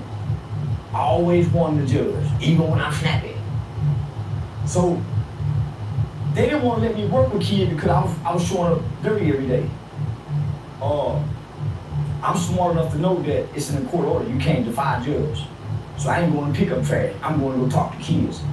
They set me up for failure. They said, we're not going to sign you. You find something. Damn, nigga, what? I'm a baby. Ding. I called down to Gideon State School. Say, man, this Charleston White, y'all remember me? Yeah, I remember you. You ain't dead, man. We didn't. Man, they couldn't believe it. And they did something to me. Out of all the kids, nigga, I was just down there playing, nigga. I was bad. That set me on the path to create hype. Then Dewberry came home. Dewberry came up with the name hype. Then Amp came home. Then we locked in with Shotgun. Then Latin King Rico. Everybody started coming home, nigga, and I ain't seen these since we were kids. From choices and decisions they made when they were 12, 13, 14, nigga, we 35 now. And all of them ain't been out here with me. Say, y'all, I got something for it to do. I'm working with kids now. I gave them some direction in life until they can figure out what they want to do rather than going back. It became, and before I knew it, within 2 years, we got 30 all committed murder when they were kids, talking to kids, all over Texas. To get into these facilities, you can't have what they say I have from 1989 nowhere. I have been the election judge for the Republican Party. I'm the last person to turn in the presidential vote. You can't be a criminal and do that at the school campus, the elementary school, and you up there at 5 in the morning, and afterwards in all them kids. So let me take you even further. This is in 2021. When all the LA was saying this and all of them was saying that, this was in 2021. And what's that right there? Let them know. This is a spring break booklet that a juvenile facility made for me. They made this for me and all these guys that's on here because we spent a week of their spring break during the pandemic when the world was shut down.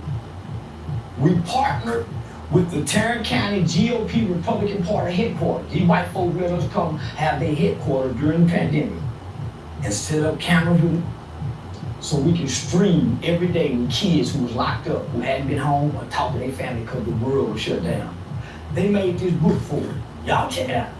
It's called Loud Be Medlock Spring Break 2021. I got LBG Duck's mama, I got Shannon Briggs, I got MC8, I got a celebrity, and I'm just now becoming a celebrity in 2021, now keep in mind. Yeah, for y'all who don't know, that was 2021. You popping your stuff on the internet. I'm just now popping. But you still in the world of, you're still doing your acting. Yeah, I'm still doing that youth acting. Come on. Yeah, these pictures, we might have to go through the book and show them, because these pictures showing that these men is working. I spent my own money at the time. I was getting YouTube money, I think at the time. Yeah, I say, well, how y'all funding this? How y'all moving around? At the time, I was making $10,000, $12,000 money on YouTube. I hadn't got to 16 yet. When I done that spring break, March, I probably about 8 to 10. I had just started at 200 in January. So, can we ask you? Shout out to Miss King though. Yeah, what was your driving force behind it? I know the judge put you on your course. What kept you on the course? The driving force was after I completed my probation, the judge put me in purpose. Homie, all of your troubles, all of your greatness when you in trouble is birthed from your trouble. Why get in trouble and change their lives? That's where your purpose was. But had you not took that detour, had you not ended up in this trial of tribulation, you wouldn't have discovered purpose. You know, we're going to put the pictures of this book inside the interview. We're going to put it in the bottom right corner so y'all can see it. Yeah, let them check it out. Now, let them know that's Dallas, though. That's Dallas County that was killing up a storm at the time. Now, when they got out, this is where I met Boss Talk at. When they was getting out, me and Boss Talk had a relationship because they had the clothing store. When they got out, I'd take them up there, do an interview with them. They give them 2, 3, 4, 5 days worth of clothing. Mr. Jesse, may rest in peace. Mr. Jesse, go home and see if they got an air mattress, see what they sleeping on, and get something for the house. If the mama need new furniture, Mr. Jesse try to go get new furniture by way of the Terrance County GOP Republican Party. Miss Mona Bailey, I can name some real official white ladies, homie, white men. niggas that really gave in for us, and it wasn't about politics. They believed in what we was doing, homie. And we believed in who they are as good people, good-hearted people. Shout out to Miss Shelley Pritchard, Jean Hall, Sheriff Bill Wayburn. So homie, you can't mix and mingle amongst these people with this type. So one more thing. Yeah, let's get now this is her more sentimental than anything. This is her was given from a government official. Don't come. Who said it's on here, man? Yeah. Right there. A government official. And that was given in 2023. Yeah. Yeah, when I met the Demon Slayer. So, niggas, there's some of the things that I brought. But you can Google. You can Google Charleston White, height youth outreach, and documentation beat conversation. I keep hearing niggas say, man, he a snitch. They still ain't showed no paperwork. They still ain't showed no paperwork, but we snitching on nobody. There's paperwork on you. Ain't nobody showed it. Matter of fact, ain't nobody ever even showed my arrest record.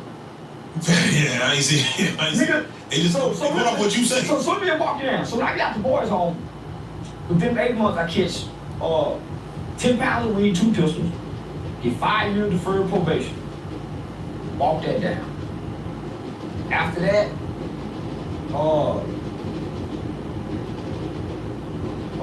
lying on a police officer. Make the false police on a police officer.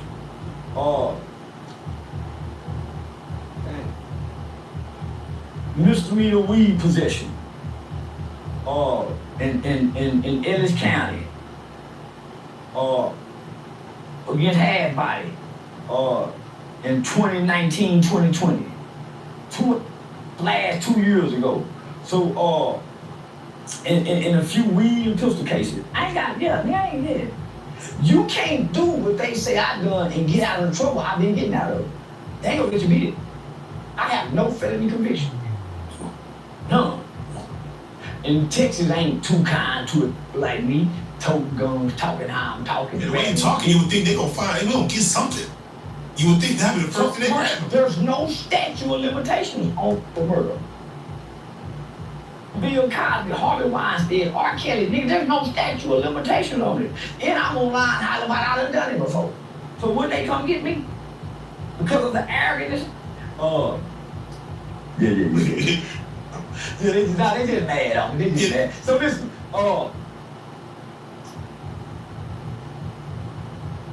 they need me. They need me. Without me, where do them thrills come from? It's not really entertaining. Why? They got to talk about somebody's business. Normally they got somebody's business to talk about. Nobody knows my business. You hear me? So they got to make up lies on me. Nobody have ever outside of my homegirl Neil and V when they posted my little mama. Don't nobody know my business. You know? You just said something very important. When people don't know your damn business, when people can't figure you out, they gotta make lies on you. I deal with that in my own personal life. It's impossible for you to know about me because nobody don't know nothing about me. I don't hang around nobody, I don't call nobody. I pick and choose who I talk to and hang around, and I let them know what I want them to know. So, motherfuckers gotta lie. They gotta lie. That's crazy. That's wrong, bro. That show you how powerful you are, and that show you how big you are, and that show you how much of a motherfucker you are. For motherfuckers like have to say, damn, he beat my ass so bad we gotta lie on him. Like that's crazy. I know I did. Yeah. No, without question. Yeah, I know I did. So you basically just gave us technically the rise of Charleston White just there. Basically. Yeah. Now, for what they're trying to put on you, for a young lady to even come out and say something like that, go to, see, this is why I think the whole line. This is why I think all them whole line, men ain't now one of them whole bitch. Ain't no pain that long. Men been getting high. Man, if a bitch done been molested at 11, she was a happy prostitute, a whore, a drunken, just unruly something. Well, she would have been said. Now listen, I've been in the paper. I've been in the paper since Bob Ray Sanders wrote about me in 2005. They rewrote about my case in 2005. So I've been in Star Telegram on front page since 2005. Well, I ain't never heard you before. I'm big, I'm doing millions on Facebook, and I'm in DC though. I'm on Texas Monthly. I'm in a juvenile facility school. Why my bitch wouldn't come out then? And I'm saying, any one of you hoes that done been violated, if bitch you done waited 20, 30 years, keep it to yourself. Nobody believe you. Yeah. Bitch, you done waited too long. Yeah. You feel like somebody trying to get some points? Like, what? Well, it's a homeless named Melvin Farmer. Homeless nigga named Melvin Farmer. I met him at the park in California. He introduced me to King Baba Louie. I left him at the park and brought King Baba Louie to the city. And I've been Pyro Blood since then. Melvin Farmer, 8-tray gangster crip. I'm former Rolling 60. He take me to the Pyro, meet him, then he take me to the main house, the Rolling 60 house, to meet the head Rolling 60s. And he an 8-tray. So when I start saying fuck Nip and all that, they start looking at that nigga. Nigga, you brought us with this nigga up. So me and him used to be cool where he can call and I cash out him $20. Send him an Uber where he can get from his mama's house. You know, he gotta go to Taco Bell. Taco Bell right around the corner from St. Andrews Park. So he used to walk from Taco Bell. I'm in Texas. I cash out him 20. And he did it to get him an Uber. $20, he can do it. Oh man, he at the park all day. He got his phone charger where he can charge his phone up to the electric pole that the nigga play the radio on. They let him go in there and drink water and get him a juice after ice box, but when it's time to get home, he can't eat the kids and the old folks brown paper sack, so he needs Taco Bell right around the corner. He asked you for 20? Yeah. Man, you know they keep trying to play. So let me just peep that, homie. So, homie, they've been pitching this story for about 3-4 years now. Been pitching this story for about 3-4 years. Did you address it at any time? I address it all the time. Okay. You don't nobody care about you getting. Oh, man, you lying. You ain't sat on no good dick that long, ho, and you got it too early. Your pussy done been tampered on. No, you ain't got it. I don't know this hoe. If I was to see her today, don't know her, don't know. Nigga, I ain't even know her last name. Don't know her. My mama, me barely know these. My mama know her, my mama and her mama. I don't even know how they related to her, homie, because ain't no prices in our family. Nowhere. There ain't no price nowhere in our family. We are all whites. Yeah, so I barely know her mama. I don't even know how we connected to them people. I've been in the boys' home all my life. My mama wasn't big with the family. We was well-to-do. They was the have-nots. We didn't spend a night at people's houses. No. Kayak told me hotel prices just dropped. Now we can stop scrolling for travel hacks. When you need a prescription or you're doing everything in your power to get it and like the system feels like it's against you, it's like you can't win and you're like, I'm literally trying to take care of my health. You're supposed to take care of your health, but it does feel like you're pushing against a wall that like you can't get over. It's frustrating.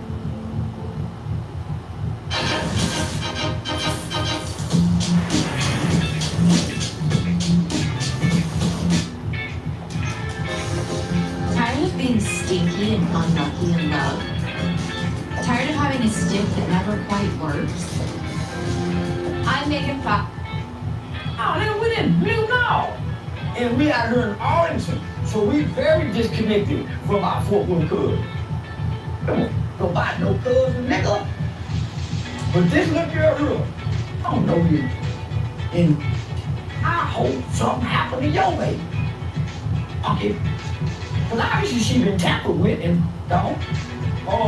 Nobody overheard my mama's minutes have been thrown with a play with. My mama made my brother turn himself in for a murder case. My mama got on the stand and told the truth on me. Is that boy in the game? Yeah, that boy in the game. I had just come off the stand and said I wasn't in the game. Yeah, that boy joined the game. That's why the judge told my mother, Mama, I like you. Her honesty. Her honesty. The worst of the worst kids are sent to my mama's house. They already been violated and all that. You think they gonna trust now? I am highly recommended to all 200, and right now, nigga, I am being approved by both federal and state that work in both Memphis and Arkansas juvenile facilities. Then I already submitted the background check. So, they've been saying a bunch about me. The people get lost in the character, like, they listen. They try to get the real trust. Every year, they come with this story. They want me to be a rapist. I done stole some. And I probably have took some. But it wasn't her. Yeah, I probably have took some. We all have. Nigga, what is you talking about? We were taught it. Yeah, say let's get them drunk. It's called coercion.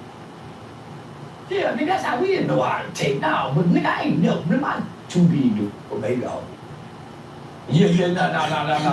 Yeah, that baby go out and get stitched up, and that hole go bleed. Hold on, what was the goal? Was it some civil charges, criminal, or just clout? Just like, was there something? They've been doing this for 4 years, and I'm saying to any why you running to it, and y'all look like y'all got an Android phone with the crack screen. Got the crack screen Android. That hurts the credibility. Ain't nobody believing. You make big anything. Footage a little better. If you ain't still crying about no you had 30 years ago. Bitch ain't getting sad about that dick 30 years ago. But check game. Why not go to the police and get her where it hurt? Get this shit off the streets if that's what he did. Why are you going to go get it? Listen, she said I got a restraining order. We both have to go for a restraining order, don't we? And they will make me turn my guns in. You gotta get served. You gotta get served. They will make me turn my guns in, wouldn't it? To the tango, yeah. Come on. I'm giving y'all case numbers. Have they gave y'all a case number yet? Police report number? So I'm saying, where is the police report? Where's the police report? Honestly. Wow. And then, okay, if you don't want the police report, I just flashed $20,000 on Instagram the other day. Go civil. That little girl that said Jay-Z and Puffy, they had 100 people after them taking lawsuits. I'm the biggest target you would want to get. Man, you know how many lawyers would take this case? And everybody that's rallying around them. Why y'all don't gather and go to the police? Because it's bullshit. That's why when I look at them numbers, I say, boy, something like this here supposed to have 500,000 in 12 hours. Get that, dude. Listen, don't nobody jump and run the bullshit. I've been too offensive. I done nigga, you think when they put them animal cruelty charges ass on me, they sat on that for 2 years. When they put that on me, animal cruelty, and they put a weed case, the weed was damn near worse than anything. You won't think they would have put that, okay, would have had me, they done that. They would have had me if they done that. Right now, listen to me. If there's a real case that was in the making, I'm best friends with the family that killed Officer Gary Hood. They'll nail me to the coffin. I'm best friends with the family, nigga, of Dacian Steptoe that killed they Rambo. Ex-nigga, they still want me for that. Why them charges if I kept going, they still want me for that. So I'm saying, it's your up. And when that nigga get that YouTube check on the 23rd, y'all create a campaign. Cause I got $50,000. Don't nobody believe y'all. I ain't got the prison. I just gave you a timeline. Debunking it. Debunking it. I was in the Department of Oklahoma Correction. As a matter of fact, I got my second GED because I had got one in Texas boys on. So I'm down there bullshitting the DOC. We was in Fort Supply, Oklahoma, which was the panhandle. It took me a week to get to court. We had to drive through all those prisons. The case was in 98. I don't get released till 99. Right there in the paper. So we go to the next part of this. That right there lets you know. That right there lets you know, hey, that's what you call setting the record straight. Yeah, so what I was doing, me and my attorney was just sitting back waiting on the big platform to post it, as if it's true. Why do you think won't no major platform post it? Let me just say this. Me and Tasha K didn't see eye to eye. But one thing I know, if Tasha K gets something on any man that done something with a woman, I don't care how much she like you, it's on. She won't that. She's different than women. Why? She tell you it's happened to her before. And she remember when she was 5. See what I'm saying? So, voiceless. Yeah, no, homie. So, I'm a perfect gentleman around women. And I'm not a sexually driven. You got to stimulate me. Everybody know I like yellow. I don't nigga, everybody know I'm color struck. Nigga, everybody know I'm color struck. And during them days, I ain't like black women. Let alone a little black 11-year-old girl. Yeah, nigga. And I mean it out of peeping tongues and hard bodies at the time. My baby mama was a dancer. Oh. Yeah, my baby mama danced for 10 years. Nigga, my baby mama, nigga. So, I'm color struck, my nigga. And it's a sickness to look at a kid to be aroused. Yeah, that's a sickness. Yeah, so now, my resume is impeccable. Working with children, boys or girls, in the school, from the alternative schools to the churches, even to engaging, people's family members. Now, I'm a perfect gentleman. I'm unruly. So at any point do you feel like, man, this woman just clout chasing? No, I don't give about that.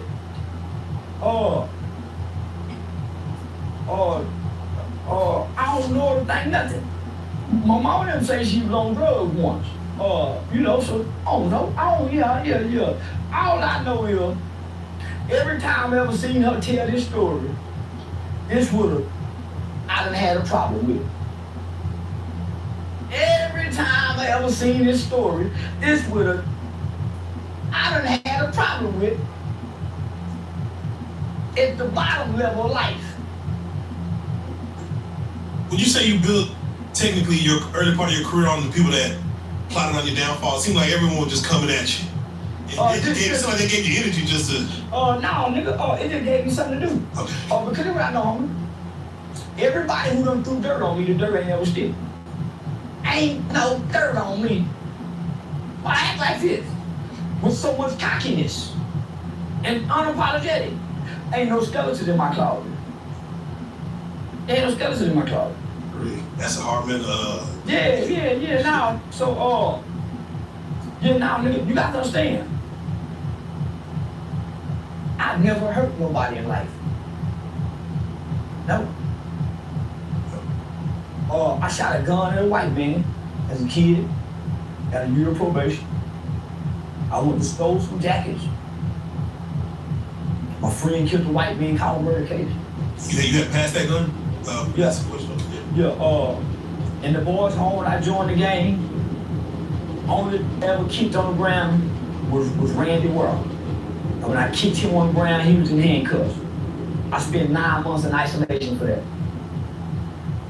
At the age of 15, going on 16, I spent 9 months in Giddings behavior modification, 23-hour lockdown, isolation confinement for that. I accidentally slapped my baby mama driving arguing one time. Accidentally, nigga. Man, tell. Accidentally, nigga. I openly cheat on my wife when I first met her. But nigga, that I ain't been hurting people in life. I tell the truth so we both can deal with hurting your feelings rather than lie to protect them. I'm only good at lying to protect your feelings 1 ounce. He said you get 1 ounce. Yeah, if you get something else after the ounce, I'm gonna give you the truth. To men, to feelings. Yeah, because lying is cowardly. So what people see me get today, when they say I hope bad, I haven't planted bad seeds in life.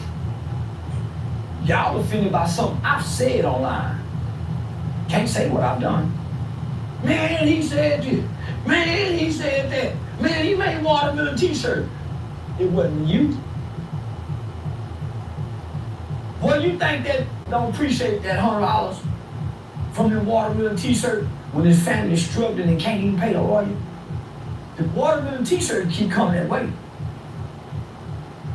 Granny called it a ram in the bush. Who putting a ram in the bush for the boy that you're mad about? So I'm good at what I do, making you watch me and making you feel some kind of way by watching me, good or bad. Yeah, you gotta be studied after all this is said and done. This gotta be a case study. What now for allegation can't rock you? I mean, you nigga can't even get 100,000 views with an allegation. And y'all got it dressed up pretty too, boy. The thumbnail, all y'all got it looking like it's about to be a hell of a thing. This is the new O.J. Simpson trial. And the bitch ain't even talk to the police. Bitch can't even talk to the police. Boy, when you put these kind of people credibility on the stand, nobody believes him. Not even her mama. Oh yeah, nah. Why you think she ain't on there talking with her mama? As big as I am, nigga. You would think it'd be a group of people. Mama, brother, bitch ass nigga, I'm gonna get you.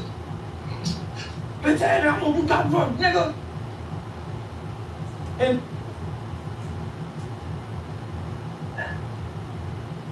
her actions say it didn't happen. She ain't done nothing toward a cause. She been every year saying this. If that really happened to you at some point, you join a cause or you create a cause. Right? If it's been this long, Me Too movement, boy, it came with a cause and wrong. Yeah, you don't just go back to Walmart and keep working. Come on now. In this, recounting this kind of money, bragging about it, and then when you Google my name, it says 5 million. Gloria Allred took a case from a vet. She said Usher gave her hers. And it was a 300-pound whale. For up and down, Usher did that to her. Yeah, I knew that. But the lawyer took the case, is what I'm saying. Right, I'm gonna take it. We gonna see it later. Who? You know what? Him? Charleston? Come on now. Hey.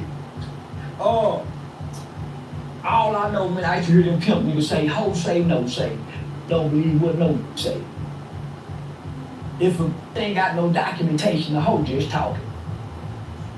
No, they ain't got no documentation. Restraining order, where is the police report? Because the restraining order, you playing, not molested.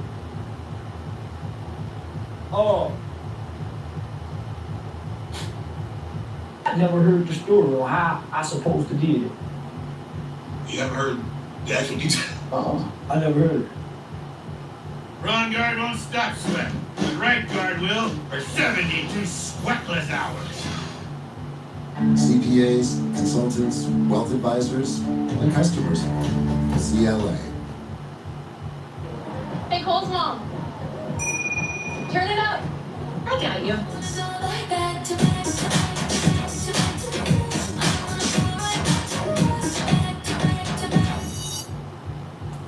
But all I know is 11-year-old taking a 19-year-old, life is not the same the next day. Life ain't the same the next day. That little gonna be hurt. The 19-year-old, the man over here, 11-year-old ain't hit puberty. go bleed. So who mean to tell me who let you go on like that and no outrage? Because from what my mama say, she ain't got the kind of mama that's gonna let that go. From what my mother says, her mother not the kind of mother that's gonna let that go. As a matter of fact, she wasn't the kind of mama to let them spend a night anywhere, like my mama. My sister stay nowhere where somebody can have it alone. My mama didn't play that. Her mama don't either. So I'm saying, man, yeah, I don't know why they target me. Yeah, I don't know why they target me. Last thing on this subject is, once they watch this, all those that's trying to come at you, what do you feel they might even use to rebuttal this? Like you think they're gonna try to do something like, all right, we gonna who cares? Create some, yeah. Who cares? Listen, man, he barely getting 30,000 views. Who cares what they try to come back with? Because if people believe them, do you know every major social media platform, one of the biggest platforms in America, don't like me, will surely post this. All they do is post negative. You, man, what?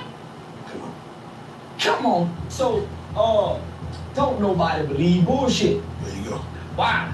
We done seen this song and dance, they make it hard for real victims. You make it hard for real victims. Why would you wait till now, is what I'm saying, if it really happened? When I'm on Channel 8 News in the school. I had the whole city mad at me about that go-yay. I had the whole city mad at me. I'm on Channel 8 News, and can y'all go get that clip and play it for me? Oh, we gonna find it. I'm on Channel 8 News.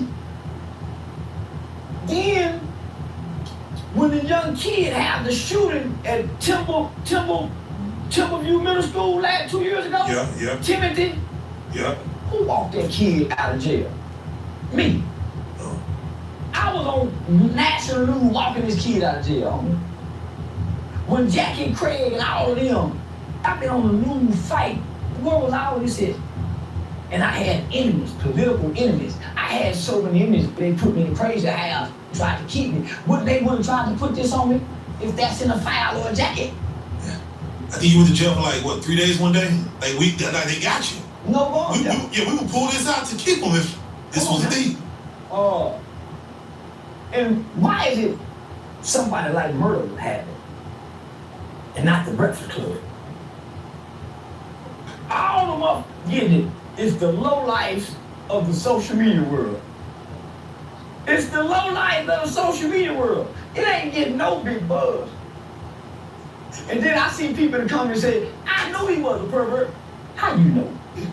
What did you look at me? I don't give no, how do you know? What do a pervert look like? Yeah, what do a pervert look like?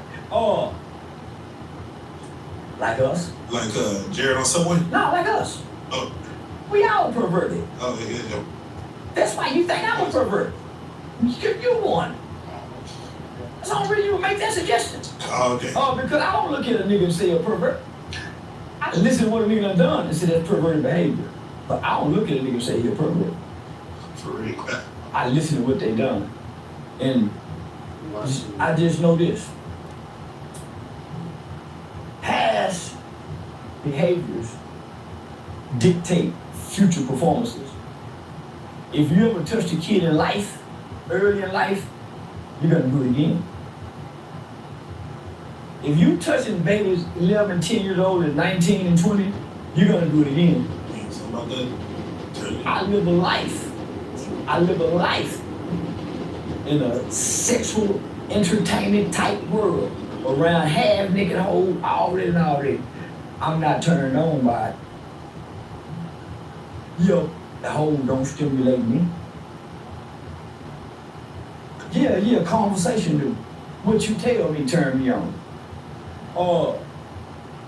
I don't think nobody looked at her at 11 and was turned on by her and tried to.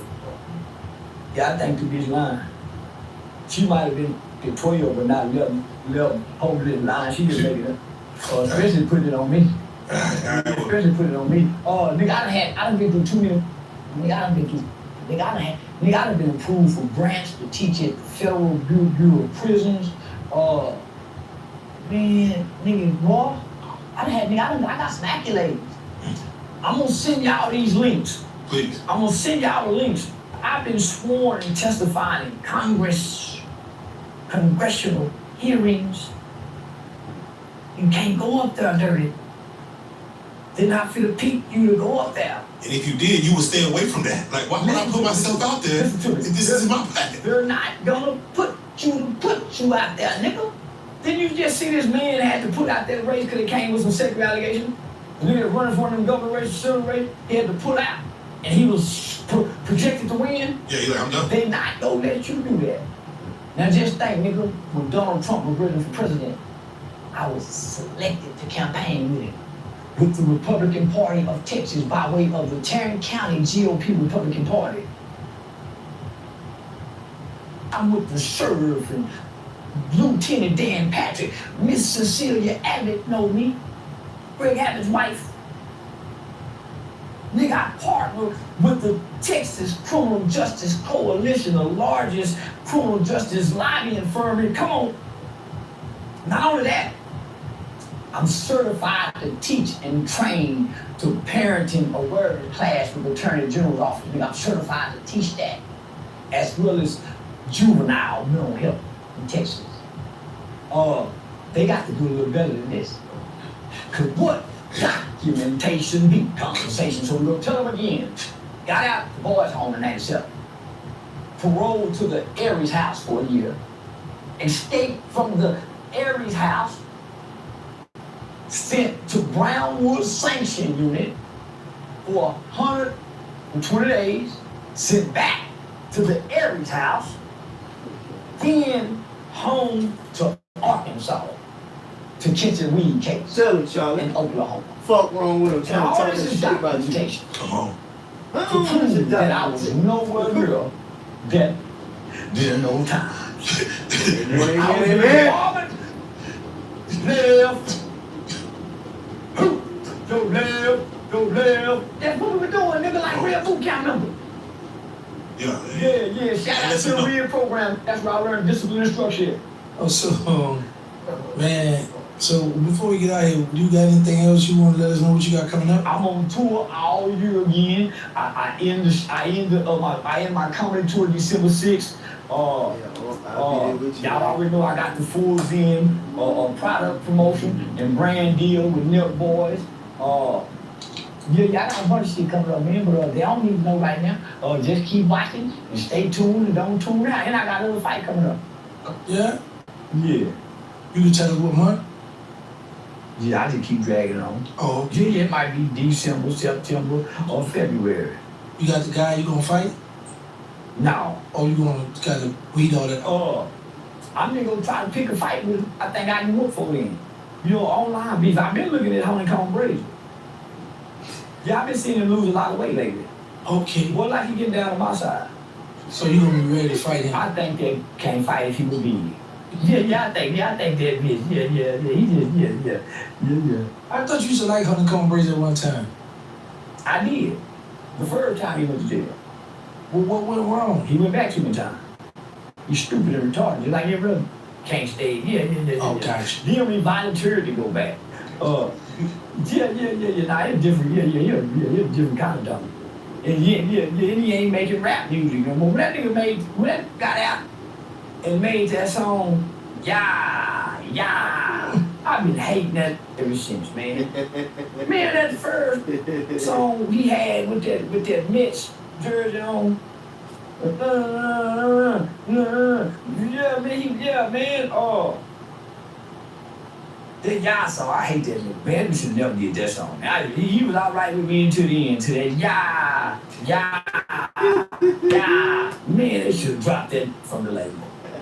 How come you don't go against the other Island boy? Who? The brother. What's his name? The Island boy too. I don't. Twin. Like the other one. That would make sense. Marketing wise and brand wise, that wouldn't make sense. It's like fighting the same person. So you don't want to just fight. You want the fight to be entertaining. Yeah. Why? The storyline has to be entertaining. So we done already seen them two fight. I done already he was so it was well it's not about no get back. It's about an entertaining fight with a storyline that you can market. That's what it's about. See, y'all y'all think from a fan standpoint. You got to get on this side and think from a business standpoint. Ain't nobody want to see. They want to see me and Ray J. Yeah, me and Ray J. So me and Ray J supposed to fight on commercials card. The Orlando Brown. Yeah, I put it there. I turned it down on. I told I don't want to do nothing with Ray J. I don't want to do nothing with Ray J, man. And y'all have, why? And why don't Ray J's he's Brandy's brother, man. He's a household name. Wrong. Yeah, he's a household name. Charleston White versus Ray J. On the title card, on the marquee. Yeah, you're right. That don't make no sense. It is cussing him out, man. You better get out of here. What I'm trying to see, what would be the storyline? Ray J 3 times bigger than me. He's very. So we two different weight class. He's medically going through something. What would be the storyline of Sunday? What? He 3 sizes bigger than me. What would be the storyline? I'm at a disadvantage. What would be the storyline? It couldn't be a storyline. It would have to be. It would have to be doing bad financially to get in a situation to make himself look like a fool as a brand. See, that's where the black man loses it. He can't think. Why would I put myself? Ray J for the last year been talking gay, homosexual, transsexual. And I'm not saying this to make it laugh. Why would I come stand next to that? And I'm known for being gay bashing. Why would I do that? Ray J for the last year or two when he get a man, he talk about having sex with a man. Why would another man with a reputable brand do that? Why? Come on, man. Stop asking stupid ass questions. Desperate. You don't have a vision. Or you don't know business. For Ray J and Orlando Brown to get together, that's a mockery of business. So what makes you think I would do that for y'all even have to come with that? I haven't signed a deal from nobody in the industry, and I've made over $5 million all by myself with everybody going against me. Why would I jump in and play for you now? And I got the white boy paying me. I done made $5 million without signing a motherfucking contract. Say that shit again, Say that shit again. Why would I do that? Say that motherfucking shit again, I done made $5 million off the motherfucking internet, and I ain't signed no motherfucker. Oh, I can't wait to say that motherfucking shit. Nigga, say that shit again. For the last year or two, he is the man. He talk about having sex Say with that shit again, Why would another man with a reputable brand do that? Why would he do that? Why? Watch this. You have to be desperate. Nigga, I done made $5 fucking you don't million have a off the vision. motherfucking internet. Or you don't know business. What? For Ray J and Orlando Brown to get together, he ain't signed no deal, business, no contract. So what makes you think I would do that for y'all even have to come with me? Come on, rooting for you. I haven't signed a deal from nobody in the industry, and I done made over $5 million all by myself with everybody going against me. Why would I jump in and play for you now? And I got the white boy paying me, getting called, $120 call. Why would I do that? And come on, really laugh at? Yeah. Adam Ross paid me. No, it's not a mockery. Ain't playing. Ain't playing. Done made $5 million. Everybody done talking about. Come on, man. In 7 years? 7 years in 2019? 5 years? Come on, ain't playing. Ain't playing. See us as a mockery, so they mock us. Why do you think Adrian Broner and AD is two punk boxers got the light right now? They're mocking us. A man with 10 kids, never married, and his kids are getting neglected. Come on, man. I ain't lying. What the fuck? Ain't bragging about making money on screen. I ain't lying. And you're quick to give a woman $1,000, $5,000 for some when you squabble with his little homie about a tab. You think they entertaining, they making mockery? Yeah. One of the first things my Jew partner say to me when he get mad at one of these niggas is he don't take care of his kids, he's a bad dad. Not that anybody have ever said that about me. But when my friends get upset with me, it's one of the first things they say. He's a bad dad. The Jews have very strong opinions. And they run this entertainment. And it's the reason why we're the mockery. And not the flockery. The flockery. We're not the flockery. The screamers, the young white screamers are the flocks. Flocks, baby. Flocks. That's why you don't see multiple consonants and I show scream. I show speech. You see more foolish, dummy, stupid behavior. And not content creation behavior. Sex, drug, fight, party. But it all got the same elements of hip hop and screaming. Yeah. Nothing positive. Nothing positive. Unless you come over with Aiden, Neon, I show, car. Y'all pay attention. They making mockery. They did it once before during the 70s. It was called the Black Exploitation Era. We are now back in the Black Exploitation Era. We are being exploited like the movies, but in streams. That's why certain streams I get on, I play Uncle Gentleman. For certain streams I get on, I don't play with a little white boy that can play with my intelligence about my accomplishments. Now making mockery of me and this document who I am, nigga. Not in changed all over the country. I play dumb, but I don't play with people that's trying to play dumb. I got to be the only one playing dumb and think I'm the only one playing. I got to be the only one thinking I'm playing dumb. But if you come trying to play dumb, I'm gonna quit. I don't want to play dumb. And you playing dumb too, this ain't fun. Yeah. Cause I ain't signed up for this. So now, nigga, I'm very strategic. Who I'm with on camera. I let them New Orleans suckers play on me. Why? Cause my Miami partner, he played on me with them.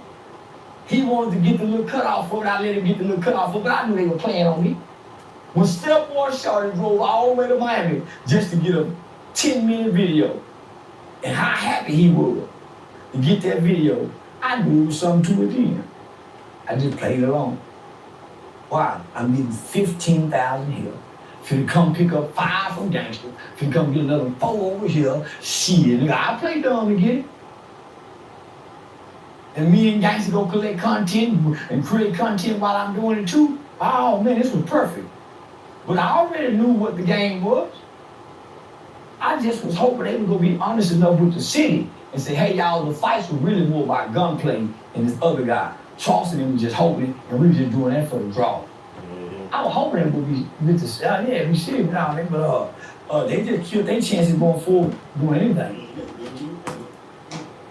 I wish I'd have been on the call. Yeah, they might as well put on the call. We put some money.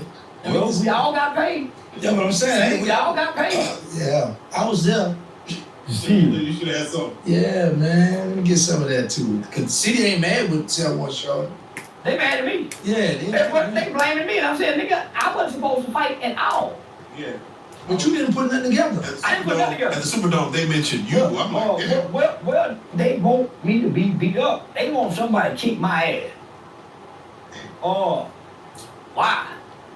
They angry. Why? What they angry at? They ain't angry at me. Them people is at the lowest levels of poverty in America. School system failing. And they lost their land. And they done came back as refugees. Rather than them trying to rebuild the spirit of New Orleans, nigga. Like I seen Turkey and them doing with Mr. Ernest and them down off in the community for giving food away or safes away. Reconnecting back, nigga, to the heritage of it. They focus on me. You know how much money I passed? I gave away thousands of dollars while they were mad at me. directly off into the hood. He went straight to the hood of the hood. Nigga, I ain't through. Why? They don't know I've been connected to that 15 years ago by way of Mr. Ernest Johnson. Been doing juvenile youth advocacy. Nigga, that's where I started at in New Orleans. Getting trained with Mr. Ernest. That's my mentor. So my youth advocacy game come about the movement. Yeah, so when I got to go back and tap back in, it's over with now. Yeah, they gonna see more of me. Yeah, they gonna see more of me. But nigga, they can't stop what we trying to do. Bring alternatives and resources to a city that need them without asking anybody for anything. So nigga, that's the position I play. I help bring the resources and create alternatives. So you got something coming up again? Yeah. Me and Turkey working on something. Yeah. Turkey got the catio. Yeah, me and Turkey got the catio. We working on like a stop the violence kind of event. But it's not a stop the violence event. It's more of a bring awareness. We have an event that's called, this will be our second time having it. It's more geared toward pain. The event is called Murder Change Me. Murder Change Me is an event where we host an event. Mothers and parents who have lost their children to gun violence. We put together somebody from the homicide division, from the prosecutor's office. We try to get a judge. We try to find 4 individuals who maybe have served time for taking somebody's life, but now is living in redemption. And we try to reconstruct what a murder trial looks like in the form of a town hall meeting. So we bring a murder trial back into a town hall meeting. You got a judge, you got the homicide division, and you got the victims, they speak, and then you got the killers, and then what you end up seeing is that the victims and the killers are one and the same, the roots and the fruits. Yeah, so a lot of healing comes from that, man. And just to hear what the judge got to say, what the prosecutor got to say, and then for them to hear what the mothers and the killer got to say, that's what restorative justice and healing look like. Yeah, I was at the first one. Are y'all gonna open it up for like a town hall? Yeah, I mean, are you gonna allow people to be there to ask questions and for the outside crowd to come? Yeah. Okay. Yeah, I let the people in New Orleans decide. You know, they know what they need. I'm just here with the idea of the event. Starting from the beginning. Yeah. All right, man. Thanks for coming through. We appreciate you. Yeah, that was a good one. Yeah, that was a good one. Yeah, this one no more. Yeah, pick up some list. Yeah, but it's always one of them. Damn, so ill. So you don't disappoint, but I look forward to the event in New Orleans. I can't wait for that. Yeah, and we try to do it. I think in like October, November. Okay. Yeah, like October, November. Yeah. Yeah, it'd be cold then. All right, but man, thanks for coming through, man. We out. Yeah, Charleston. That's what's up. Shout out to Gangsta. Shout out to Charleston, man. I appreciate y'all. Got a phone call from Terrance Gangsta Williams and Charleston White on July 3rd, right before they was going to the OKC show. You know what I'm saying? So we locked in. We got, I think, 9 more days until the Miami show on the 23rd. I'll definitely be there and be with them. You know what I'm saying? Creating content, working with them. I'm gonna be join the team, be a part of what they got going on, making some money, creating content, and be a part of that. You know what I'm saying? And just working with them. I want to work with you. I want to make some money. I want to work for you and work with you. Like, be your stylist, be your assistant, be something on the job. You know what I'm saying? And I want to work with you. Like, man, you be on 20 versus 2s and interviews and shit with y'all. I can't wait. God damn, I can't wait. Boy, I can't motherfucking wait. Hell yeah. Make sure y'all like, share, comment, subscribe.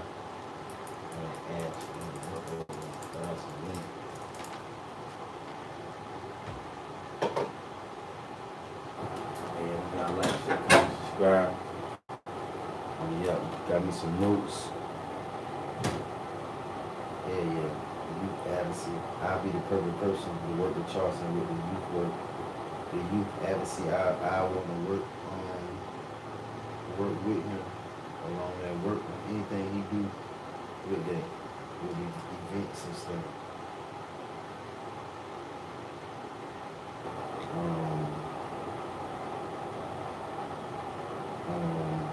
He said he said that was October or November.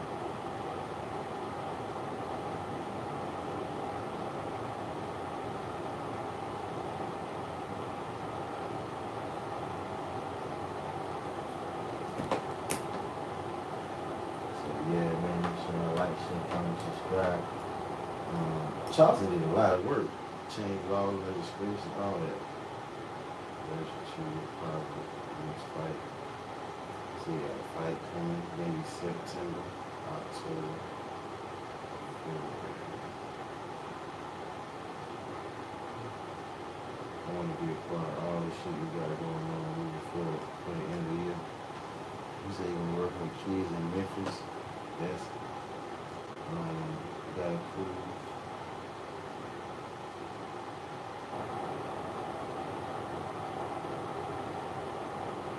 Got the state of the mayor.